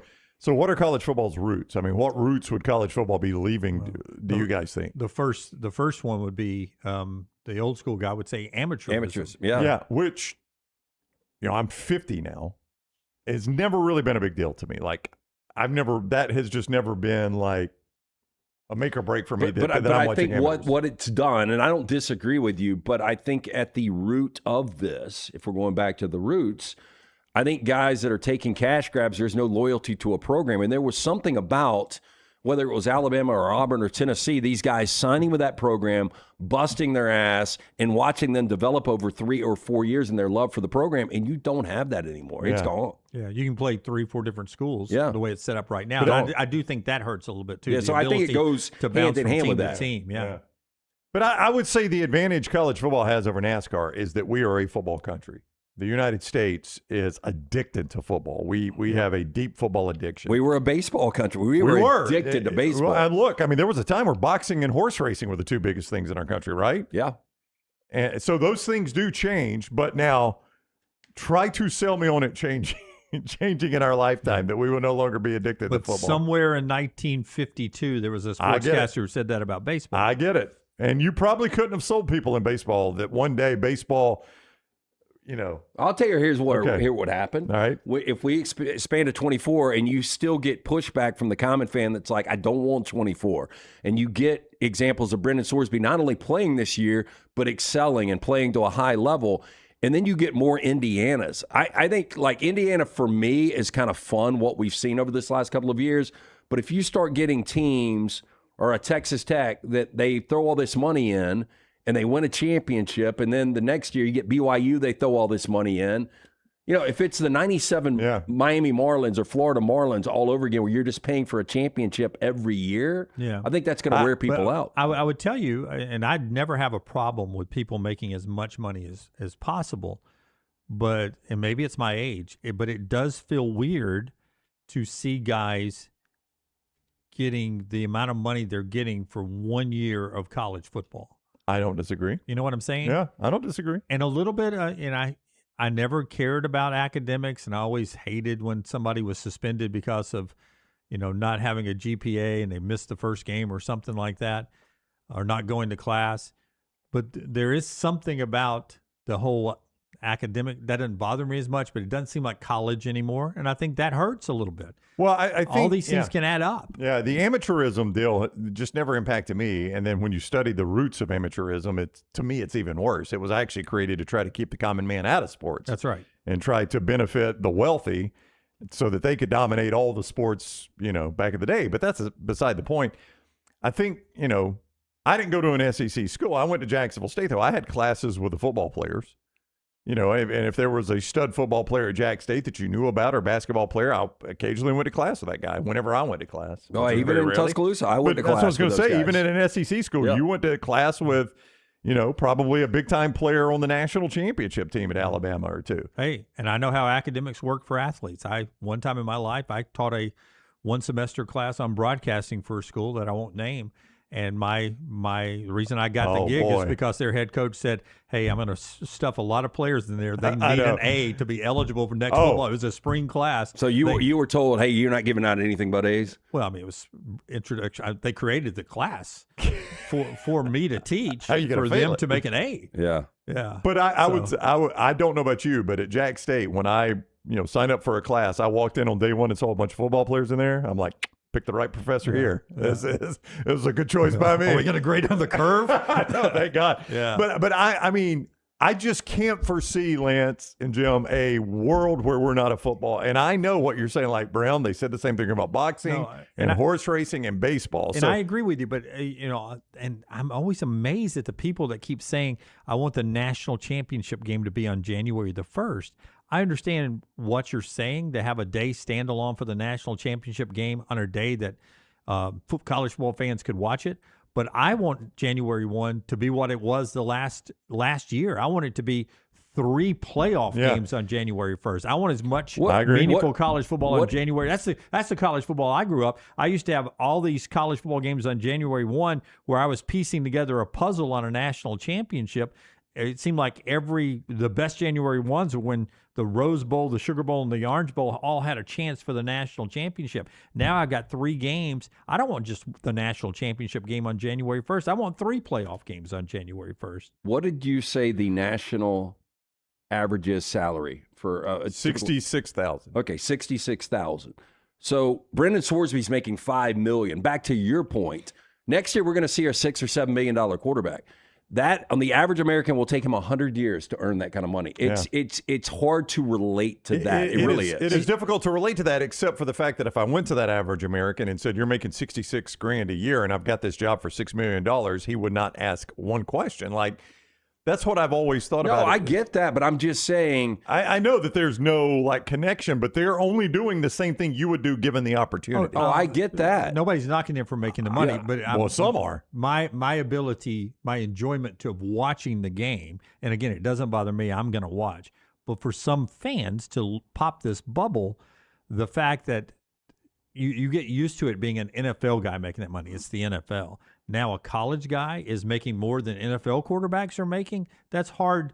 That's hard to wrap your mind around. It is. Yeah, and then, back to it, I know he was criticized for it, but you guys remember when Caleb Williams lost to Washington and Kalen DeBoer, and he was crying in the stands with his mom. Like, I think when quarterbacks start making $5 or $6 million, you're not going to see that kind of passion for the game anymore. Probably not. I would agree with you on that.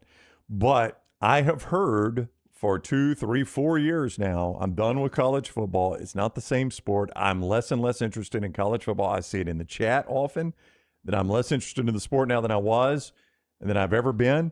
Yet TV ratings are higher than they've ever been. No, there has never been a point in world history where we've watched more college football than we're watching right now. Well, I think the three of us. I'm sure it was, yeah. And I think the majority of people we probably circulate with, I don't know what, give me an example what it would take for you to be done with college football. I don't think there's anything. There's nothing. Yeah, I'm right there with you. Even if Brendan Sorsby play, I think it's fundamentally wrong for him to play. I'm still watching his games because I want to pull against him now. I was going to pull for him. I want to pull against him. I want them to lose because of what they've done. So even what is the most mind-boggling thing, one of the most that we've seen in college sports, the one thing that has united almost every college football team in saying this is wrong. You can't unite college football teams. But I will go back to it because people that are really in my close circle know, outside of the Rams, it was probably the Lakers next. And I didn't miss a Lakers game, and now I don't watch the Lakers. So, there is a breaking point. I don't know what it is, but there is one. I'll tell you what would hurt college football for me, and this is going to sound super weird. I love a college football Saturday. Love a college football Saturday. I love, God bless Lee Corso. As soon as he put the mascot hat on, I knew I was in my basement until the Pac-12 game was over, right? Love it. And when that Pac-12 game was over, I would say if there was another game on live right now, I wouldn't go to bed. That's how much I love it. I watch it start to finish every Saturday. I love an NFL Sunday, and NFL Sunday is very entertaining to me too, but they're two totally different products. And I've said this before, the NFL, and I don't really know of a way to describe it, it's exciting, but it's also controlled excitement. I've never really figured out a way to describe what I'm trying to say here. Yep.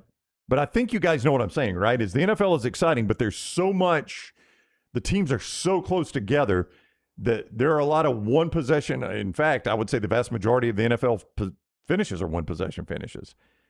College football's finishes are freaking insane. Yep. A billion different things could happen. There's 3 things that could happen in an NFL game to finish.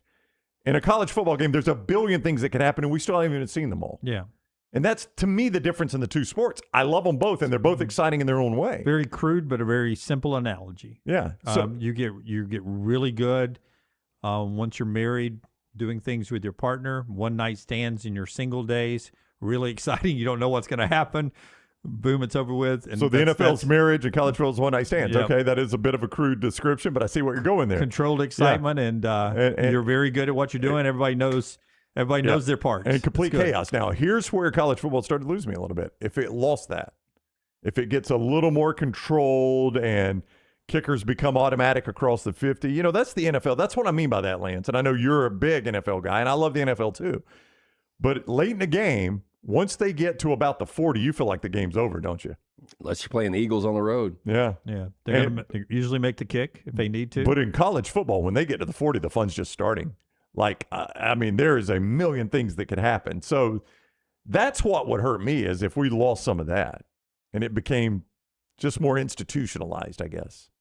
College football NASCAR moment. I thought it was a great discussion. Whoever original massless is on college football Reddit. Just a good discussion there. Keep in mind, Pac-12 probably thought they'd be around forever too. But, you guys agree with me. I know horse racing and boxing used to be massive in our country. And baseball used to be called America's pastime, and it won the ratings. You cannot foresee a time in our life when the NFL will not be the biggest thing in our country. 100%. But, again, I didn't live in the 50s either, and so I don't know what it was like then. I would imagine they were saying the same thing. Yeah, but I would tell you, I don't watch every playoff game in baseball like I used to. I don't either. I used to check out of school to go watch the day baseball game in the American League or National League playoffs. And you get more of them now than you've ever gotten. That's right. But now, here's what I would say. one reason boxing and one advantage that the NFL and college football have over boxing, horse racing, and baseball back then is TV. Like, those games weren't on TV. Yeah. I mean, big boxing matches were on the radio. But you can be on TV too much, to where all of a sudden you're like, maybe so. I don't have to watch this Maction game. I don't watch that anymore on Tuesday nights or Wednesday nights. I don't watch those games anymore. I used to love those games on Tuesday and Wednesday night. Oh, I think even me as a Dodger fan watching the Dodgers only when they were on Sunday Night Baseball or WGN or WTBS or even WOR. Now that you've got the accessibility, I mean, it's great in one regard, but at the same time, you just don't have as much desire for it. Well, but I'll tell you, here's what happened with baseball, though, and here would be your warning to the NFL or college in this arena. Baseball went from few games on TV to all games on TV to now it's sometimes hard to find your local team on TV. You know what I'm saying? That's what happened with baseball is like they weren't on TV at all. And in the 70s and the 80s, TBS Superstation, WGN, WOR, they just started showing all the games. And you could get all the games. And then it got really difficult to find your team sometimes at all on TV. And if the NFL ever gets there, or college football ever gets there, then you'll start to lose it. Johnston RV Center gets us to our next part of the conversation today as we'll circle back with a little bit more on what the NBA is doing with the New York Knicks now as they are the champions for the first time ever. We'll look at some droughts in major college sports here, major professional sports here in the United States coming up in our next segment. Johnston RV can get you out seeing everything going on in America. I-65 exit 304 in Coleman, 334 in Decatur is where you find Johnston RV Center, and always online at johnstonrvcenter.com. Couple things I want to tell you about them. Number one, RV Warranty Forever covers everything you buy there that is new or qualifying pre-owned. That's right there at Johnston RV Center, so they stand behind their product. And number two, our United States military and our U.S. veteran. Our country is what it is because of the active duty military and the United States veteran. We are nothing without those people. And Johnston RV knows that, so they give a great discount to those that have served our nation or are currently serving our nation, so just ask about that. Great selection, everything from fifth wheels to the motorhomes to the smaller pull-behinds, all right there at Johnston RV Center. I-65, exit 304 in Coleman, 334 in Decatur, johnstonrvcenter.com. Follow Dunaway on Twitter and Instagram at Jim Dunaway. We interrupt this program for breaking news. From the gators of the litigation situation. Insurance companies have a playbook. I repeat, insurance companies have a playbook. Deny, delay, defend. They know which law firms will fold and settle cheap. They are not on your side. That's corporate greed at work. At Alexander Sonara Trial Attorneys, we fight back. We have the resources, the muscle, and the will to take them on. And you don't pay a dime unless we win. They fight dirty. We fight hard. Call 659-777-7777 or hit up alexwins.law. Physical office location, Birmingham. Hey, Lance Taylor from the Next Round to tell you about one of our favorite places for breakfast, lunch, and dinner. That is Hamburger Heaven since 1982. Hamburger Heaven has been serving Birmingham's best hamburgers, cheeseburgers, French fries, hand-spun milkshakes, and sandwiches made fresh to order. All of their ingredients are fresh and prepared daily. This includes their beef, always fresh, never frozen, hand-pattied each and every day. For breakfast, lunch, or dinner, visit any of the 4 locations, Highway 280, Irondale, Gardendale, and Homewood. At Central State Bank, we are large enough to serve you and small enough to know you. Manage your money with ease, whether it's mobile banking, hassle-free checking, competitive loans, business solutions, or personalized financial advice. We're your hometown bank with big-time service. Visit us today and experience banking made simple, because at Central State Bank, you come first. Member FDIC. Never miss anything from the Next Round when you listen on demand through the podcast platform of your choice, Apple, Spotify, iHeart, or Google Podcast, wherever you listen. Always like, follow, subscribe, turn on automatic download so you can catch every part of the Next Round. Listen anywhere in the world, anytime on the Next Round podcast feed, and support the show by following, subscribing, and turning on automatic downloads on any podcast platform. Listen anywhere in the world, anytime on the Next Round podcast feed. Thanks for always making the Next Round a big part of your day. Remember the name Way to Wellness if you're battling weight loss in your life. I'm Jim Dunaway from the Next Round. There was a time I was over 216 pounds until Way to Wellness helped me lose 45 pounds, and now for over 2 years, they've helped me keep that weight off. Here's their website, aplanforme.com, aplanforme.com. That's a great name for a website because there's no cookie-cutter plan. Everything is designed specifically for you. No contract, no sign-up fees, and your first consultation is free at Way to Wellness. Hey, for all of your IT and printing needs, reach out to our friends at Xerox Business Solutions. Look, I'm still one of those old school guys. I print my notes every single day for the show. If you watch the show here on the Next Round, you see all the notes in front of me. From day one, Xerox Business Solutions, they've been with us here at the Next Round. Local for over 45 years. For all of your IT and printing needs, visit XeroxBusinessSolutions.com or call 205-969-3000. That's 205-969-3000. Hey, there's nothing worse than waking up to a plumbing problem. Don't get caught in a flooded house. Call the guys at Hemp Hill Services. Adam, Chad, and the team at Hemp Hill are the only ones I trust to fix it and fix it right the first time. Hemp Hill Services does it right and always at a fair price. For all of your plumbing, cooling, and heating needs, trust the name that Birmingham has trusted since 1954. That is Hemp Hill Services. Call now, 205-229-2090. That's 205-229-2090. Stop by the New York Butcher Shop and pick up the finest in certified Angus prime beef steaks and burgers, premium pork chops, ribs, and all-natural chicken cut to order just for you. Their chef-prepared entrees and side dishes are the perfect dinner-to-go choice for your family and are ready to heat at home.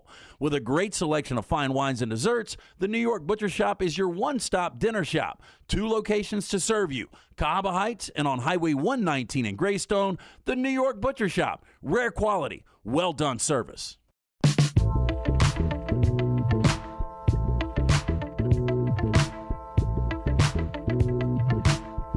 Hey, Jay Batt was Greg Byrne assistant AD over in Tuscaloosa just a few years ago. And now he has been the AD at Georgia Tech, quick stop at Michigan State, and over the weekend became a front runner, and now it's official. He is the athletic director at Kentucky. Fast upward movement from Jay Batt. He was very well thought of in Tuscaloosa. Absolutely. So it was no surprise that he got that shot at Georgia Tech. That's some quick stops there, though. That Georgia Tech thing was only felt like 2 years. Felt like 2 years. And then Michigan State felt like 6 months. I think Jay was still in Tuscaloosa when Alabama went to the Final Four. Maybe, I can't remember his time frame. The interesting part about this, too, is not only is he athletics director, but he's also CEO of Champions Blue, LLC. Right. And if you're like, so dude's working 2 jobs. Champions Blue, LLC is the for-profit arm of Kentucky Athletics. And I don't know if you guys remember when we first talked about this story, we're like, I thought this is the way everybody would go, is they've got a for-profit business where basically they can invest in real estate. You're in Kentucky, so horses or bourbon or things like that to fund their athletic department, their NIL. It seems like a great idea on the surface.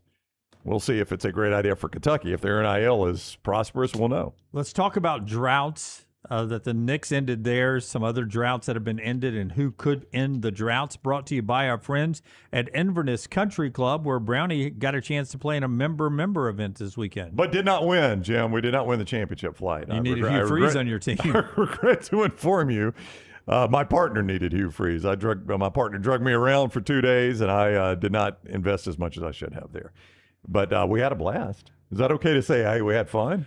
Hey, and look, the weather was great all weekend. Great weather. A meteorologist, a swing and a miss again. But fantastic weather. That pool, cabana-style, resort-style pool. Yeah, a resort-style pool is great. They got the cabana where you can go enjoy it and enjoy the food. The tennis facility under construction right now going to be world-class when it is done.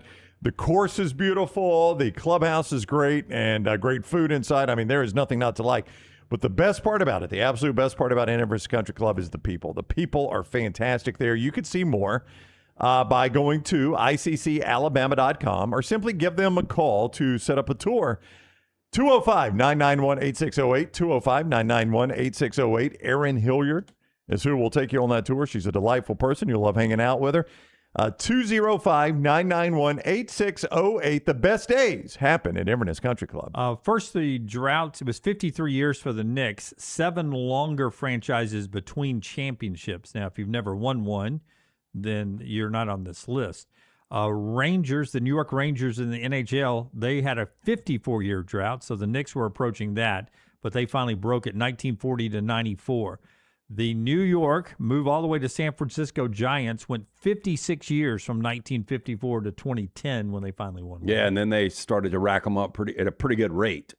The Eagles from 1960 to 2017. That was a long drought from pre-Super Bowl years to into the Super Bowl era. It took the Eagles 57 years between championships. Well, and I think the whole city of Philadelphia, I just remember, before the Phillies won one and then the Eagles, it was like, man, this city has not won a championship since the 83 Sixers, which seemed like forever for a city that is so sports. It's got all 4 major sports in it. Yeah. So sports fanatical. Little combo cities. The Washington Senators won a championship in 1924, 63 years until that franchise won again as the Minnesota Twins in 1987. The Red Sox very famously went 86 years between championships. The White Sox went 88 years. It was the Black Sox scandal, right, all the way till 2005. So Forrester has seen one in his lifetime, barely. 2005. So the Black Sox, they did not win one until that one we saw in 2005. Yep. So it went from there to there. From Shoeless Joe said that one. Yeah. And then infamously or famously, the Chicago Cubs, 108 years from 1908. The goat. The curse of the Billy Goat. Yeah. Yeah. 108 years from 1908 to 2016. So here we go. Drought time. Who's next on the list for you guys to end the drought? Who are some names? Well, I mean, the Toronto Maple Leafs, an original 6, they've got to be on this list. We talked about them a couple of weeks ago. I mean, they've been doing it a long time. Do you think they're close, though? I mean, is that what you're asking? Who do we think could be the next to break the drought? Yeah, who in hockey, who knows? Who could be next? Yeah, in hockey, who knows? I just want to see. I What thought you had a list. I want to see what the I've got Maple Major League and NFL. I did not include hockey. Yeah. Okay, so now the NFL, are you doing like they could have won a title before the merger? Not my list. It's the NFL. It's from CBSSports.com. Oh, well, then I would say the Minnesota Vikings have never I won a was championship, about to say right? Vikings, and they feel like of the teams that have never won a championship to be the closest right now. Yeah, of probably. the long-term teams. Like, now this is gap between championships. Yeah, and so they need to win one. And the Vikings just happen not to have had one, but I could see them. I could see them in the not too distant future winning a world championship, winning a Super Bowl. Yeah, I could too. But back to the Maple Leafs, they haven't won a cup since '67. Yeah, you would like to think they could break that soon. Okay, so on the NFL list, the Arizona Cardinals' last title was 1947. They don't feel particularly close. No, they don't feel not close. even close. No. Probably the worst team in the NFL this year. The Titans won a title as the Oilers, or what was the Oilers before the Oilers? In the was AFL. that the Texans? Was they the Houston Texans? Maybe. In the AFL? They definitely didn't win one as the Oilers. 1961. I think it was an AFL championship, whatever it was. I think they were the Houston Texans, were they not? The Miami Dolphins, 1973, 15th on this list as far as being close. And by the way, not particularly close right now. No, I would think right there with Arizona is one of the worst teams. They sold everything off. Browns, 1964. They haven't won one in the Super Bowl era. I was going to bring up the Browns. I wouldn't call them particularly close, would you? No, I tell you, it was really, really close to Detroit. I mean, look, I know they took a step back last year, but I fully expect Detroit to be right back in the mix in the NFC this year. Detroit, 4th on this list. Their last title was an NFL championship in 1957. Number 3 on this list, right ahead of the Lions, the Chicago Bears. The Ditka year was the last time they won one, which is a long time ago now. Yeah, it really is. Oh, my gosh, 1985. I mean, that's insane to think it's that long. Yeah. The Bengals have never won one. The Bills, last one won in 1965. That was an AFL championship. But still have never won a Super Bowl. The Chargers have got to be on here. Chargers is 5th, They're 1963, an AFL championship. The Commanders, last one won in 1991. Jaguars have never won one. Cowboys. I mean, the Cowboys are on this list now. 1995. Well, they should be. That's a long time. It's over 30 years ago for what is such a proud organization that year in, year out spends a ton of money. Now, it doesn't feel the same, nor should it, as the Knicks. It's not quite that long, so I don't feel like we're quite too. Yeah, but I still, if you would have gone back to, no doubt. I mean, you just thought the Cowboys would win one every 2 or 3 years. I would have said, and it's an insult to one of the greatest guests in show history, but I would have said if Barry Switzer can win one there, who can't? That's what I would have said, and that's unfair to Barry Switzer, but I would have said that. When did the merger happen in the NFL? 69? 67? 67, I think. Yeah, I think that's when right. we started doing the Super Bowl, but the merger happened in like 1970. Well, the Joe Namath Super Bowl that led to the merger was 69, so it had to be after that. Yeah, so I think the merger actually happened in 70 because the Vikings are here. They said their last title was 1969. So them being in the Super Bowl, they consider them NFL champions, I guess. Well, because you have the NFL and the AFL, so I guess that's the equivalent of being the NFC champion. I've never seen that recognized Nor before. And I have never recognized the Vikings as champions. No. Once you were in the Super Bowl era, it was the winner of the Super Bowl. Falcons, Carolina, the Raiders, 1983, long time for the Raiders, and the Jets, 1968. Of everything you named there, the Bills are the best current team. Yep. By far the closest. Oh, they're by far the closest, but I still think there's a lot of those teams that are close. I think Detroit's close. I mean, the Bears, based on last year, the Chargers. I mean, there's a lot of teams that are really close. Like, if any of those teams won a championship this year, it would not surprise you. I would agree with you. I would agree with you on that. It's just so painful for the Bills that they are there. They feel like the one that's had the most shots. I know the Vikings had a lot of shots, a long time ago. But, boy, the Bills feel like, if you're a Bills fan, man, not only have they had all the shots in the AFC Championship game, but how close have they been in the Josh Allen era and can't even get back to the Super Bowl now. The Brewers have never won a title close in baseball, but they've been in a World Series. What was that, 82? 82, against St. Louis. Yeah, I thought I was going to say was in the American League. Yeah. CBS has the Brewers, Tampa Bay, 28 years of existence. They've been in the World Series twice. I don't really know how close we are.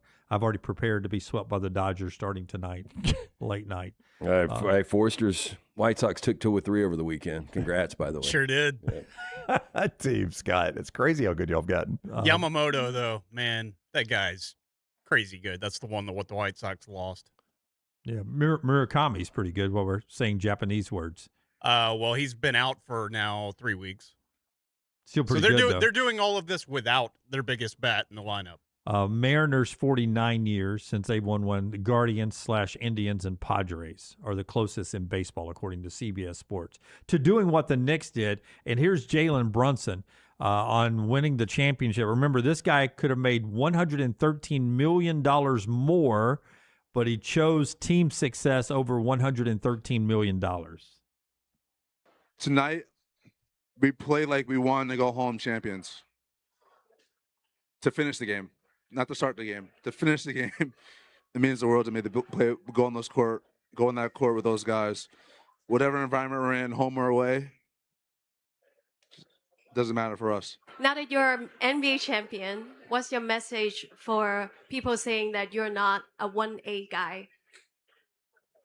I didn't respond to them then. I'm damn sure not going to respond to them now. Yeah, nor should he. He responded by playing on the court. He doesn't need to say anything. I mean, if you criticize that guy for not being a 1A guy, I don't know what phrase she's using there. That's insane. I mean, look, he had a ton of respect from his peers last year, but to win a championship and to close it out with 45 points, I don't know anybody that doubts anything Brunson does. All I could do, watching that fourth quarter as he is scoring literally every time the Knicks touch the ball, it's Brunson scoring. I just laughed thinking that somebody brought up how this guy dribbles too much. Yeah. You brought it up on the show the other day. People were criticizing. They were counting his dribbles. Counting his dribbles. I'm like, that was when they were coming off the one loss in the series. The one loss, and again, because we always overreact. The biggest overreaction comes in a 7-game series, in the NBA Finals, because there's so much space between the games. But I'm like, I was literally done away. I was sitting in my day watching that game thinking, I wonder what the dribble counter's doing right now. This guy is in the deciding game of an NBA Finals and is scoring 45 points. I hope somebody's sitting there counting his dribbles down. What an insane discussion that was for one day of the NBA Finals. We'll get back to the NFL coming up in the final hour and do our 4 downs. But a couple of more things here, including a big win over the weekend for former Alabama golfer Bud Cauley, We'll talk about that after Brownie tells us about the folks at Central State Bank. That is the bank that is big enough to meet every need you have, whatever your dream is. It's not too big of a dream for Central State Bank. Anything from buying that first car to starting your business, Central State Bank is here to help. And the good news for you, when you deal with a community bank like Central State Bank, is the people that are making those decisions are based in your community. They are people that go to church the same place you go to church. Their family works with your family. They shop at the same stores. Their kids go to the same schools. They play at the same ballparks. That's who's making decisions for you at Central State Bank, not some suit in another state. Central State Bank. They don't open accounts. They build relationships one at a time. Big enough to meet every need, small enough to know you. It is Central State Bank, member FDIC. The golfing world goes to Shinnecock in the U.S. Open this week. Bud Cauley, the 36-year-old former Alabama golfer, gets to go play at the U.S. Open as well because he won the Canadian Open this past week. Brownie, he is JT's roommate back at Alabama, but it's his first win at the age of 36. He had a little break in between there. Explain to people what happened to Bud Cauley and why this comeback story is even more special for a lot of people close to him. Well, about a decade ago, he was a passenger in a car, and there was a pretty serious car accident that put him in the hospital for a little bit, and he had a tremendous amount of recovery and several surgeries from the injuries that happened in that accident, including a collapsed lung that caused him some breathing issues. He was basically off tour for 3 years. Once you've been off tour 3 years, it's really difficult just to come back. I don't care how good you are. Yeah, 5 broken ribs and broken legs. Yeah, so that's hard to come back from. Yeah, so he fought back and, struggled to stay out there simply because that is one of the hardest things in sports to do is to keep your PGA Tour card. I know it sounds stupid, but only 125 guys get it every year. And it's really, really difficult to do. Really difficult to do. He was on the verge of losing it. Yeah. And it has been many times. He did get, I think it was a 5th place finish at the Players' Championship not long back, and that won him $1 million and got him some status on tour, so that helped. But this is a guy that has been a journeyman, has had to fight his way back, and to go that long. We just talked about droughts. To be out there that long without winning a tournament and getting your first win, you could see the emotion with him yesterday. It's a really cool comeback story to see somebody have to fight through all that and persevere. And you never see that, do you? I mean, you really don't a lot. I mean, Lance, it is just, if everything goes right for you, keeping your PGA Tour card is incredibly difficult. Well, let me ask you, Nick Dunlap, That's right. Alabama golfer, he hasn't done a ton since he's been on tour. Well, he won as an amateur and made the right decision. He called Alabama. It's like, Jay, I appreciate you giving me the scholarship, but I've just won on the PGA Tour. What am I supposed to do here? Yeah. And Alabama, Jay Sewell at Alabama completely understood that. How would you not go pro? But how's it going for him? It hasn't gone great. Yeah. And he's fought through injury as well. He's got an injured wrist. So how long will it take for him to be worried about losing his card? Well, when you win on tour, you get 2 years exemption. So that helps. You're eligible for the rest of that year, and then I think 2 after, if I'm not mistaken, if the rule hasn't changed. Well, it seems like we're coming up on that pretty soon. Yeah, you are. You are, and that's when I say, and that's a guy that's won. That's what I'm telling you. When things go as good as they could possibly go, it's hard to stay out there. Imagine now mixing in a car accident, multiple surgeries, and 3 years off tour in recovery. Did Fowler lose his, Ricky Fowler, at one point? He did not lose his tour status, but he's not qualified for majors. Okay. Because, and I mean, that's just another level. There's one, being on tour is one level, and then being good enough to play in the majors, having enough status to play in the majors. Like golf's longest day was the other day, which is the final qualifying stage for the U.S. Open. It's a 36-hole qualifying stage. And the 2 biggest courses are one just outside of Columbus, Georgia, because they've just played the Memorial. And then there was one in Canada because a lot of guys were up there for this weekend's Canadian Open. You'll go read the list of people that are qualifying there, and you're like, dude, those are pretty good professional golfers. Yeah, but they're not in the U.S. Open. Yeah, there was one guy that qualified I thought would be automatic. You're like, those are names I recognize, and they're still having to go through the same qualifying that schlubs like, me and you would go through. Yeah, good for Bud Cauley. He is in the U.S. Open this week, and he also qualifies for the Masters next year. So that's a pretty good money-making deal for him right there. NFL coming up at the top of the hour. One more thing to get to here in this segment, being brought to you today by the wonderful folks at Odie's. Tell us about Odie's. Odie's Tavern, a great place to watch all of your College World Series action. Stop in World Cup. You can watch it inside or outside on that great patio. Enjoy the incredible food from Ronnie Davis. Been doing it almost 4 decades now with the wings, the burgers, delicious sandwiches like that Diablo sandwich, ice cold beer buckets full of the Bud Light, live music every Friday and Saturday night, trivia on Wednesday nights. Get in, see Will Haver and that great staff. 2 locations, the original Crestline, newest location, Broadway right there in Edgewood. Birmingham Institution, it's Odie's Tavern. We talked recruiting earlier about Auburn's big surge up the recruiting boards, top 10 nationally now, 4th in the SEC. We talked about Kenneth Simon flipping from Alabama to his dad's school and the school he grew up loving, Tennessee. And then there is Trent Seaborn, the Alabama commitment from Thompson High School, whose dad on June 14th posted his memory picture from back in 2016 in Hawaii. That is young Alabama commitment Trent Seaborn, Thompson High School, training with Tua Tagovailoa before the 2017 season. And the dad said, 10 years ago today, look what memory popped up. And there's young Seaborn trailing Tua during his workout over in Hawaii. And now he gets to live out his dream following Tua to Tuscaloosa at Alabama. I love when those kind of photos pop up. Yeah, that's pretty cool. You see, like, you saw Brunson in the NBA Finals, his dad, who played in the league, basically swatting shots away in the driveway, trying to get his son tougher and screaming at him and things like that. So this is Jason Sehorn's kid. No. This is Trent Seaborn, Jason Seaborn from Thompson High School. I was about to say, Jason Sehorn, who was married to Angie Harmon. Yeah, he's old. That's long enough ago for him to have a kid. He's 55 years old. Yeah. Seaborn. Okay. Seaborn. Okay. Seaborn. That threw me off. Born, not horn. Yeah, Jason's is Trent's dad. Trent's one more year quarterback down at Thompson. Pretty cool there that he followed the Tagovailoas from Hawaii to Thompson, and then now he's going to follow Tua in his footsteps like he's following in the picture. Yeah, I saw the kid play last year.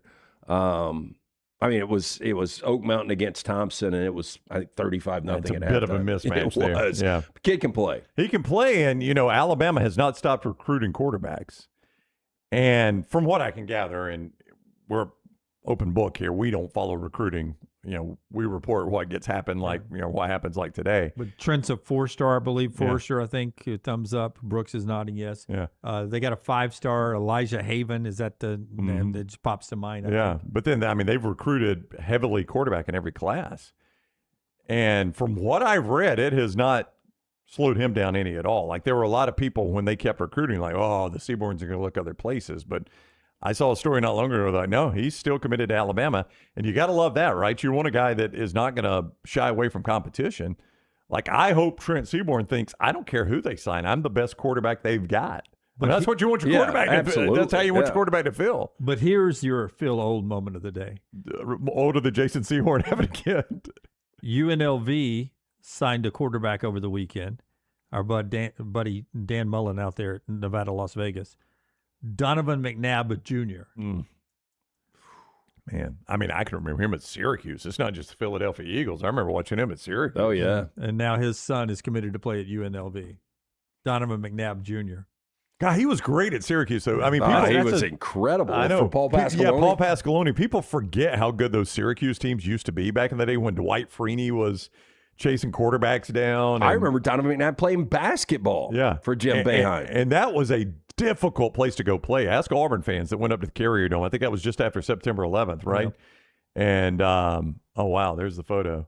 We got a helicopter involved. How about that? Donovan McNabb, starting quarterback in well into the 2000s in a Super Bowl, right? Was it 2008, somewhere in there? 3? I thought it was before that. That was 3. Was that 2003? 4 or 5. I was at that game. Yeah, they played in Jacksonville, right? It was in Jacksonville, Alltel Stadium, Philadelphia. Paul McCartney did halftime. But one of the things I remember most about Donovan McNabb's career was Rush Limbaugh in the comments, remember? I do. Yeah.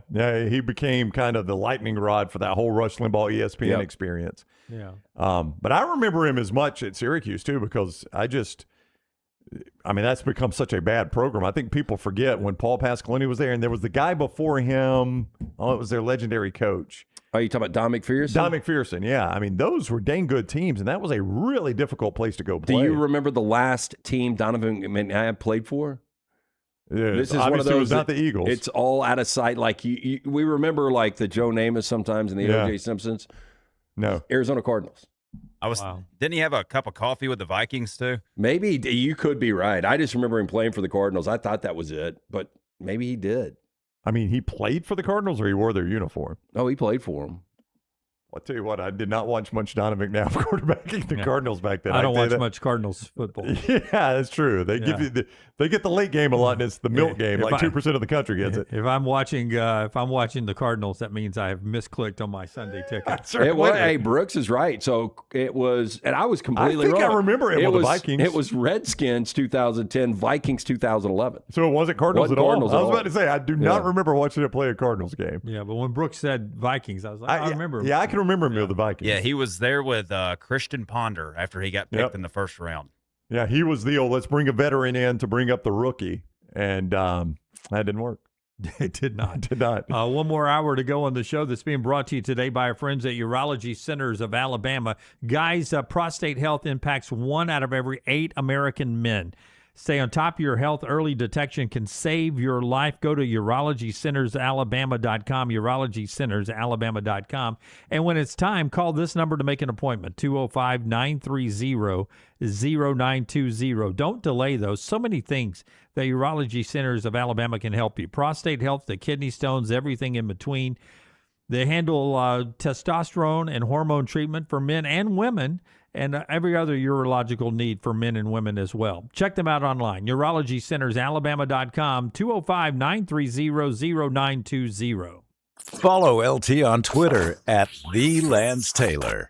We interrupt this program for breaking news. From the Gators of the litigation situation. Insurance companies have a playbook. I repeat, insurance companies have a playbook. Deny, delay, defend. They know which law firms will fold and settle cheap. They are not on your side. That's corporate greed at work. At Alexander Sonara Trial Attorneys, we fight back. We have the resources, the muscle, and the will to take them on. And you don't pay a dime unless we win. They fight dirty. We fight hard. Call 659-777-7777 or hit up alexwins.law. Physical office location, Birmingham.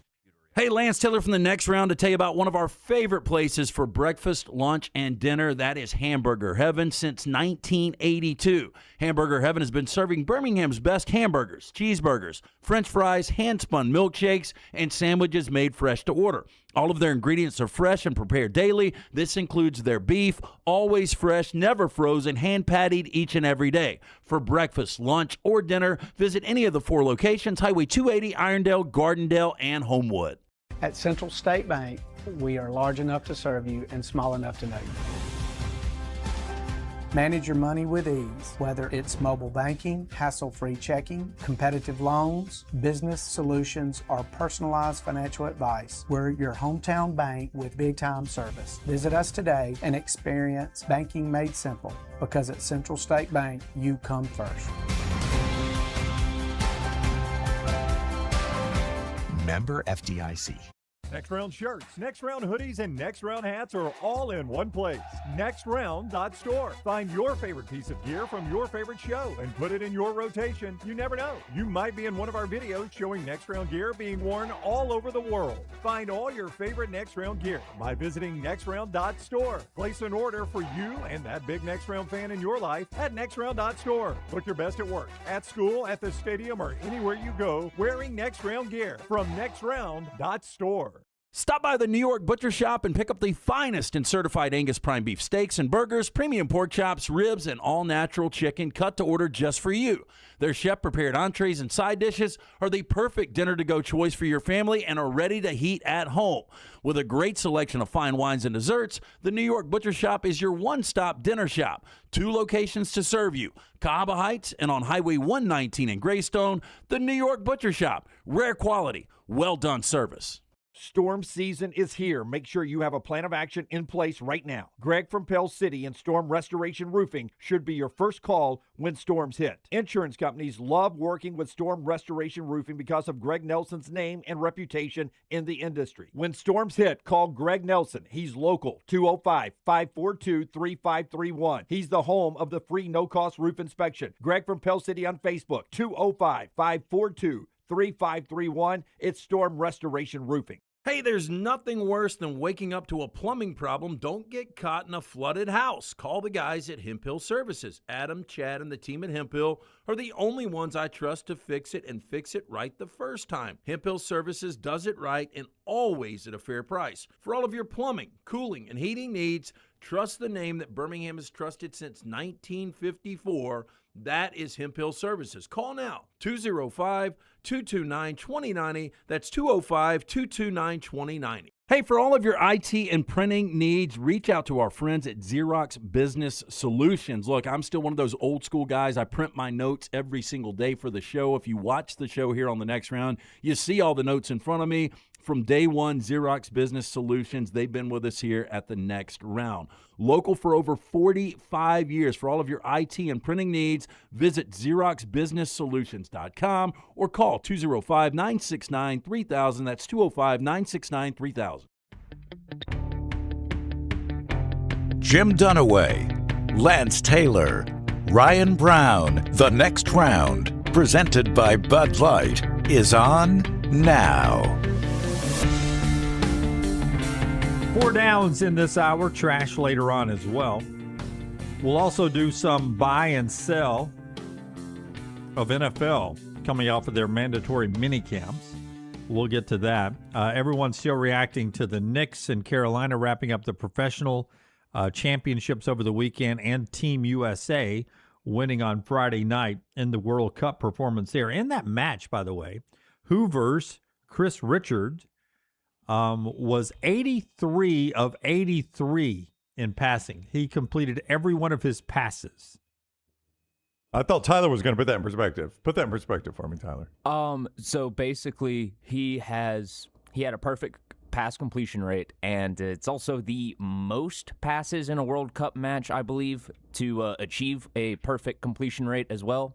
So to give you an idea, if you ever watch hockey and you see how they move the puck around in a triangle and just work it around and look for an opening, soccer possession works similarly to that.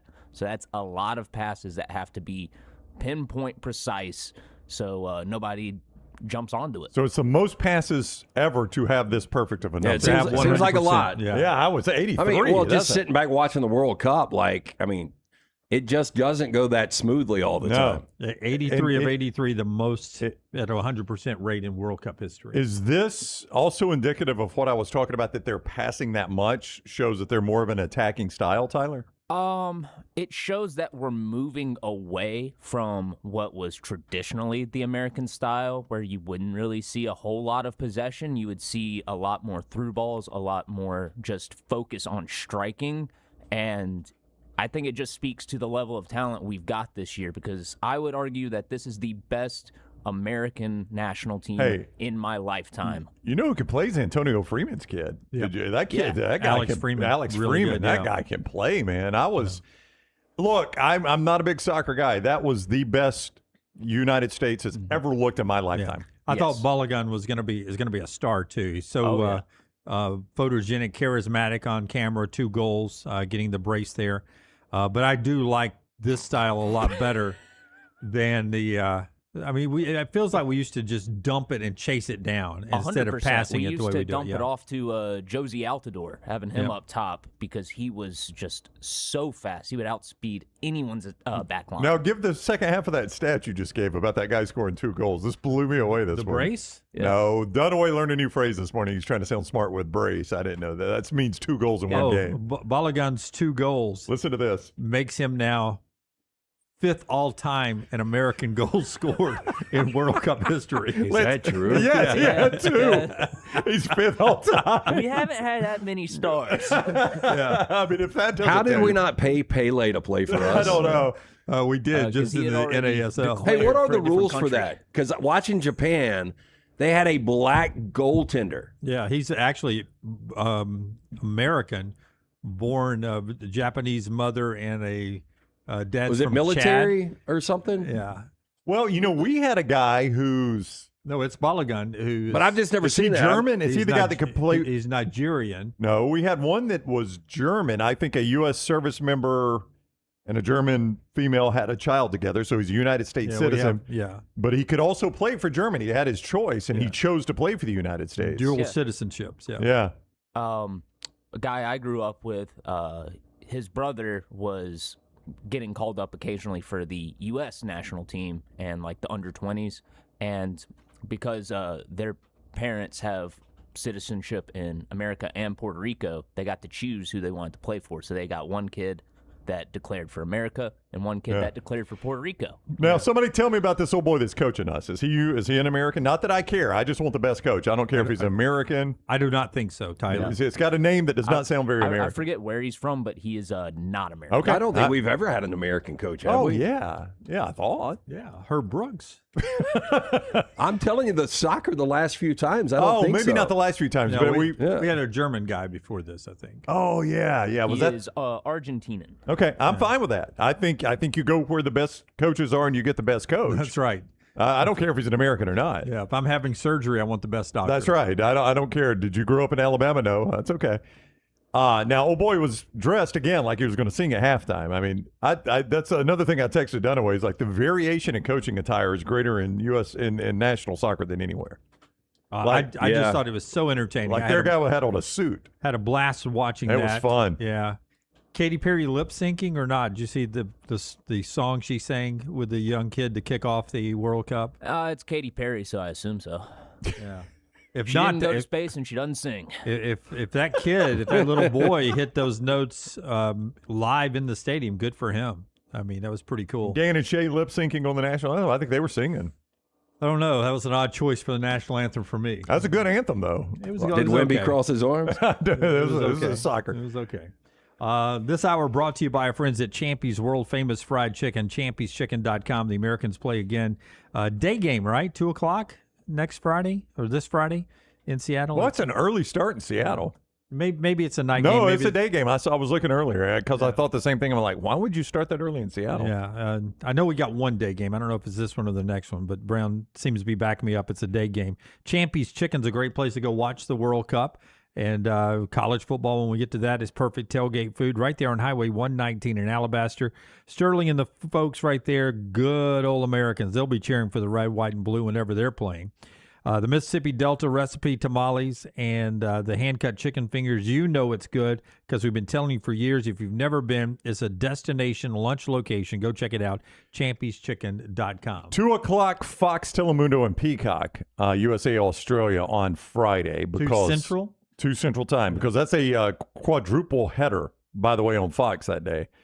The last one's on FS1 because you've got Scotland, Morocco just after that, Brazil, Haiti just after that, and Turkey, who is spelling their nation's name very strangely these days. That threw me off. Yeah, I missed it when we just went straight from the normal English Turkey spelling to this Turkey spelling.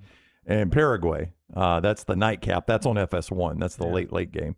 So we have the first game of a quadruple header? First game of a quadruple header on Friday. For sure. It means Joe Tess will have the game.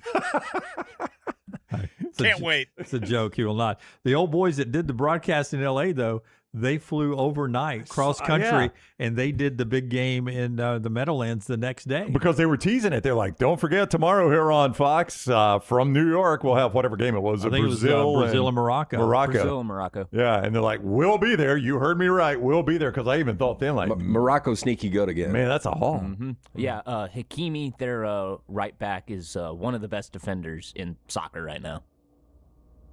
Yeah. All right. Good talk, Tyler. I don't know what to say, Tyler. I don't know any of this stuff. Thank you. By the way, largest margin of victory for the U.S. since 1930. The last time we scored 4 goals in a World Cup game. Never? Never. Hey, you called it, though. As you know, by the fact that our goal guy that scored 2 goals is now 5th all-time in World Cup goals. I did think when it was 3-1, I was like, I think that's the score Dunaway predicted, actually. And they scored that goal in garbage time. It was. I think the team from Paraguay thought they were about to blow the whistle. Yeah. Hey, well, keep playing. They didn't blow the whistle. The Americans were passing it sort of around, like it looked like they were about to run out of time. But goal differential matters at some point, right? Probably will not in this situation. If you tie in points, so in pool play, you get 3 points for a win, 1 for a draw. If you're tied in points, it goes to goal differential. Yeah, so you need to score as many as you can. So Absolutely. U.S. wasn't just running the score up. For Curacao, got mathematically eliminated almost. Yeah, 7-1. Was that the final on that one? Yeah. It was 1-1. Didn't they score to make it 1-1? And everybody was like talking upset. And then I was like, whoa, this might be a game. Barrage. And then it wasn't a game. Yeah. German sports talk radio was blowing up, though, the fact they allowed that team to score 1 goal on. Could be problems in the future.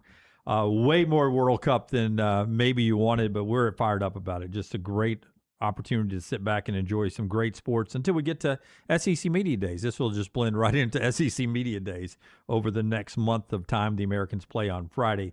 We get to a little NFL conversation before our 4 downs, brought to you today by our wonderful friends at Hemp Hill Services, LT. Yeah, make that phone call today. Make sure your HVAC unit is ready to keep up with this changing weather. So hot over the weekend. A little cooler today. We're in the mid-80s, but hey, it's going to be bouncing back right up to the 90s. You want to make sure everything is running right. Whether it's plumbing, heating, cooling, issues, home, or business, make sure you call our friends at Hemp Hill Services. Trust the name Birmingham has trusted since 1954. 205-229-2090 or hemphillservices.com. Cam Scat. Okay, these are buy and sells. Okay, buy and sells. NFL coming off the mini camp. Some of these storylines are from CBS Sports. Yes, Kevin, we've already talked about that one time. We'll get back to that later on, maybe. The Giants, Cam Scatterboo, Malik Neighbors, best running back, wide receiver combo stats-wise in the NFC East this year.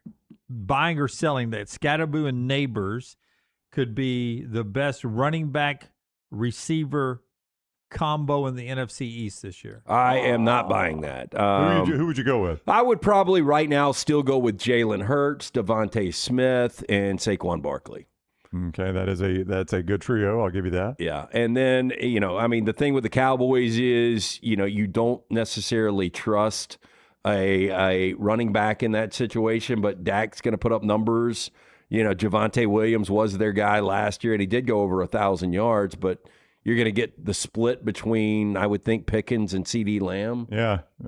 I'll buy it. I'll go against the Eagles. Again, I'm going to do this all offseason. I'm going to be consistent. Orlovsky on the show not long ago, I think it was right after the draft, when he was talking about the Eagles going with an offensive coordinator that historically has done the exact opposite of what Jalen Hurts is comfortable doing.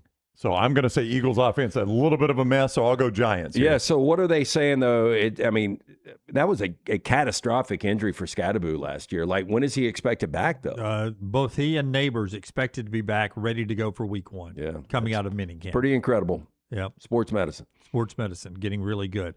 Brian Thomas at Jacksonville, according to CBS Sports, due for a bounce-back season. Buying the Jaguars being a playoff team or not?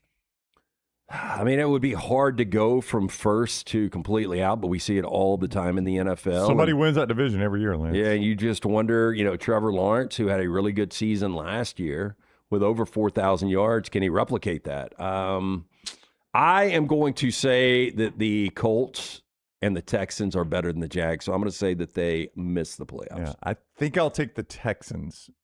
We saw it last year that C.J. Stroud in the regular season, 2 years in a row, basically, has been fine. It was the playoffs where he struggled. We're just talking about making the playoffs out of that division. So I will sell on the Jags. Same question about the Bears. Buying or selling them being a playoff team again.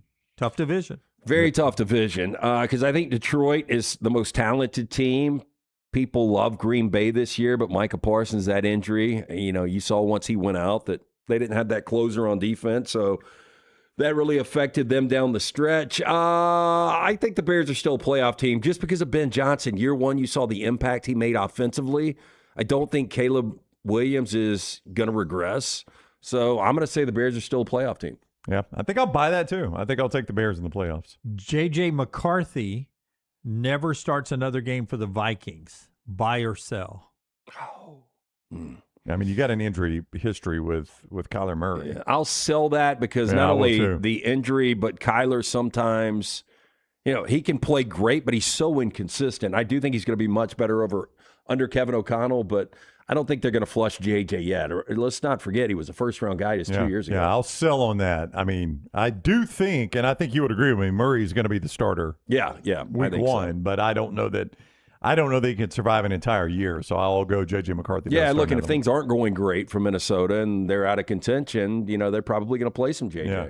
buy or sell now that Stephon Diggs has been found not guilty, that he ends up on the L.A. Rams? I could see it. I mean, they're still looking for that third option right now. And Would you like that one?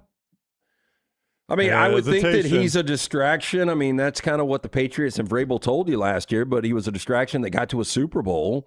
And I think, having him somewhat off the radar, I know it brings him back to the spotlight playing in L.A., but there's so many other big names and big personalities, and he would be the third option. Don't you? I mean, not even the third option. I mean, there are multiple tight ends that would be in front. He would be, and then Kyron Williams and even Blake Corum. He would be like the 6th or 7th option, which would be incredible for the Rams. Oh, yeah, to have that as your 6th or 7th option. But doesn't it concern you when guys still have really good tread on the tires? Well, really good is probably an overstatement with Stephon Diggs, but good tread on the tires. And the Bills, a Super Bowl contender, were like, we're good.